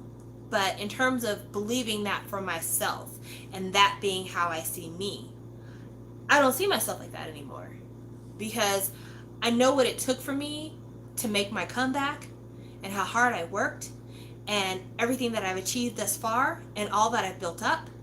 And for that reason alone, I know I'm not a leftover woman. I'm my own woman. And that is something that I'm proud for my daughter to tell people when she goes to school. If her friends want to come to her house, that's my mom's house. That's my mom's house. All this shit in here, my mom bought. We have a home. It's just us two, but we have a home. And so I say all that because I know, Tarian, you have felt bad about going home. But like I said earlier, you and I come from a very similar place. We've gone through a very similar thing. And because we've gone through a very similar thing, and because I know you, I know you're going to be victorious over this. This is not the end of the great independence experience. This is the beginning of chapter 2 or chapter 3, because chapter 1 was like your origin story. This is the beginning of chapter 3. And in this chapter, you'll have learned all the lessons from chapter 2. And you're going to make something that you're going to be proud of. It's not going to happen overnight. If it's like me, it's going to take you almost a decade. But you're going to do it. And when you do it, you're going to know that I brought myself to this place against what everyone else had to say, against what anyone had to say about my sexuality, against what anyone had to say about my talent, what I chose to do for a living, how I choose to do the things I want to do, what my interests are, how I choose to live my life. I did this myself, and I'm here because I put myself here. And it's coming. It's not overnight. I'm not saying it's overnight, but it is coming. And when it comes, I want you to understand that you did this. And all of the defeat that you felt now, I want you to turn that feeling into victory. And that's something for all of you. Tarian's a great guy. He is a great guy. Like, he is so interesting. He knows so much random knowledge. He's so good about finding people and building these relationships with people that are so utterly unique. Like, he knows, like, I've got this person for this thing and that person for that thing and this person for that thing, which is something that we all do. But whereas a lot of us would be offended thinking like, oh, I'm only your friend for this thing. You never feel that way with Tarian. You're like, oh, I'm so glad you remembered me because we were talking about this the last time. And like, he makes you feel like you are one of his closest confidants, even if you guys are casual friends. And it is hurt to see him struggle so much with the decisions that he's had to make recently. But I know him and I know his spirit, and I just feel like he's a conqueror, you know. And like Ashley said, he's so very passionate about music, and his passion is what makes him so desirable to be around and makes him so exciting to be around. And honestly, I think that he needs a job on the radio. Like, I feel like in an ideal world, he would be perfect on the radio. If you've ever listened to any of Tarian's videos and like close your eyes and just listen to his voice, can you imagine him on like the afternoon drive time, or, you know, talking in the morning like it's 8 o'clock in the morning, welcome to Dallas. Like, I totally see him doing that. But that's a side thing for him. But I love him. I love him, and I know what it's like to come from where we come from. That's because you have a beautiful voice, Tarian. You really do have a beautiful voice. But I know what it's like to come from where we come from. And because of where we've come from, I know how hard it is to go back to those places. And going back to those places, it feels like a defeat. But don't let them get you down, and don't let them stop you from being you too. That's the other thing. Don't get down there and think that, oh, now that I'm down here, I can't listen to the music I like and I can't be who I am. Now, granted, we're both from the South, so there's certain behavior that you're going to have to keep tucked under your sleeve. And that's not me criticizing or telling people to run back in the closet. I'm saying be safe, beloved, because I'd rather you have to keep it low key than have to bury you. But outside of that, don't lose sight of who you are. Don't quit trying. Keep trying. Keep trying, because it's there for you. I know it's there for you. It's just going to take some time. That's all it is, just going to take some time. So thank you guys for watching what became Samantha's Love Hour. But I don't mind. I don't mind. It's a good time. It's a good time. But yeah, I'm really grateful to you all. So this is a little love for you guys. I'm really grateful to you all because you all say such nice things to me when I totally don't deserve it. When I'm not. There are so many more people that you could be paying attention to on the internet beside me.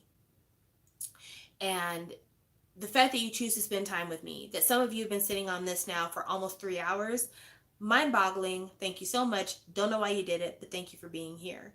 But yeah, this platform for me, I've never monetized my videos. If you ever see a video of mine monetized, it's because I got a copyright strike. I've never monetized my videos because I've never done this for money. And I've never done this for money because what I get out of this is so much more important than money. What I get out of being able to talk to you is I get a lifeline. In the 5 years that I've been doing this, I've had ups and downs. You guys know that last September, I buried my uncle after he shot himself in the head. I've talked to you guys about stillbirths and divorces and trying to raise my child, and I've talked about things I loved about K-pop, things I've hated about K-pop. I've talked about things I hate and love about people. And you've been there for me, and you've listened to me, and you've supported me, and you've been kind to me when I needed kindness. When I left that shitty ass movie today, the first thought I had is I need to do a live because I need to talk to my people. And you were here for me. and I thank you for that. And I don't have a way to give you everything that you deserve from me. There are so many things that you deserve from me that I'm just not capable of giving. And I'm not the friend that a lot of you are. But I promise you one thing. As long as I'm still able to do YouTube, as long as I'm still able to film myself, talk about anything, articulate whatever it is I can do, as long as I'm here, I'm always going to be here rooting you on. I'm always going to be here wishing you the best because you've given me everything. And with everything you've given me, all I want to do is see that you have it in return. That's all I want. I want to protect your mental health. I want to protect your emotional health. I want to protect you physically if I can. But that's why the conversations aren't always, oh my gosh, did you see the latest video? Sometimes the conversation is, I really wish that people wouldn't have a certain opinion about things because it hurts. Sometimes the conversation has nothing to do with K-pop. Sometimes it's the love hour. But it's there because you're with me for a reason. You're with me because maybe you feel like there's no one else that understands. There's no one else having this experience. That you need a community. If you're a black K-pop fan and you're looking for other black K-pop fans, here we are. If you're a fan of K-hip-hop and there's not a lot of people talking about it, here we are. If you're a Shawa and you want to have the hard conversations, here we are. We are here. By the way, By Taman's Famous is coming out soon. But we are here, and we're talking, and we're family. And we're the best version of family because we're the family that you chose. We are. All of us. We're the family that you chose. And because of that, we owe a debt to each other to be the very best we can be for each other.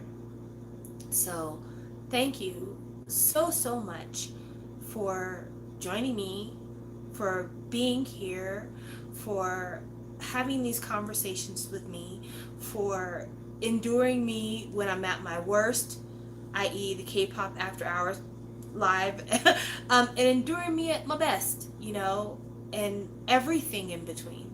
Because I don't know that I could have stayed here for 5 years without you guys. I really don't know if I could have. So thank you. It has been a tremendous honor to share this time with you. And like I said, there's not much I can do with you on a financial plane. But if you need me, you know where to find me. And I'm here for you the same way that you've been here for me. So thank you so, so much. And I will talk with you guys later. I love you a lot. I really, really do. I love you a lot. I really, really do. Talk to you later. Bye.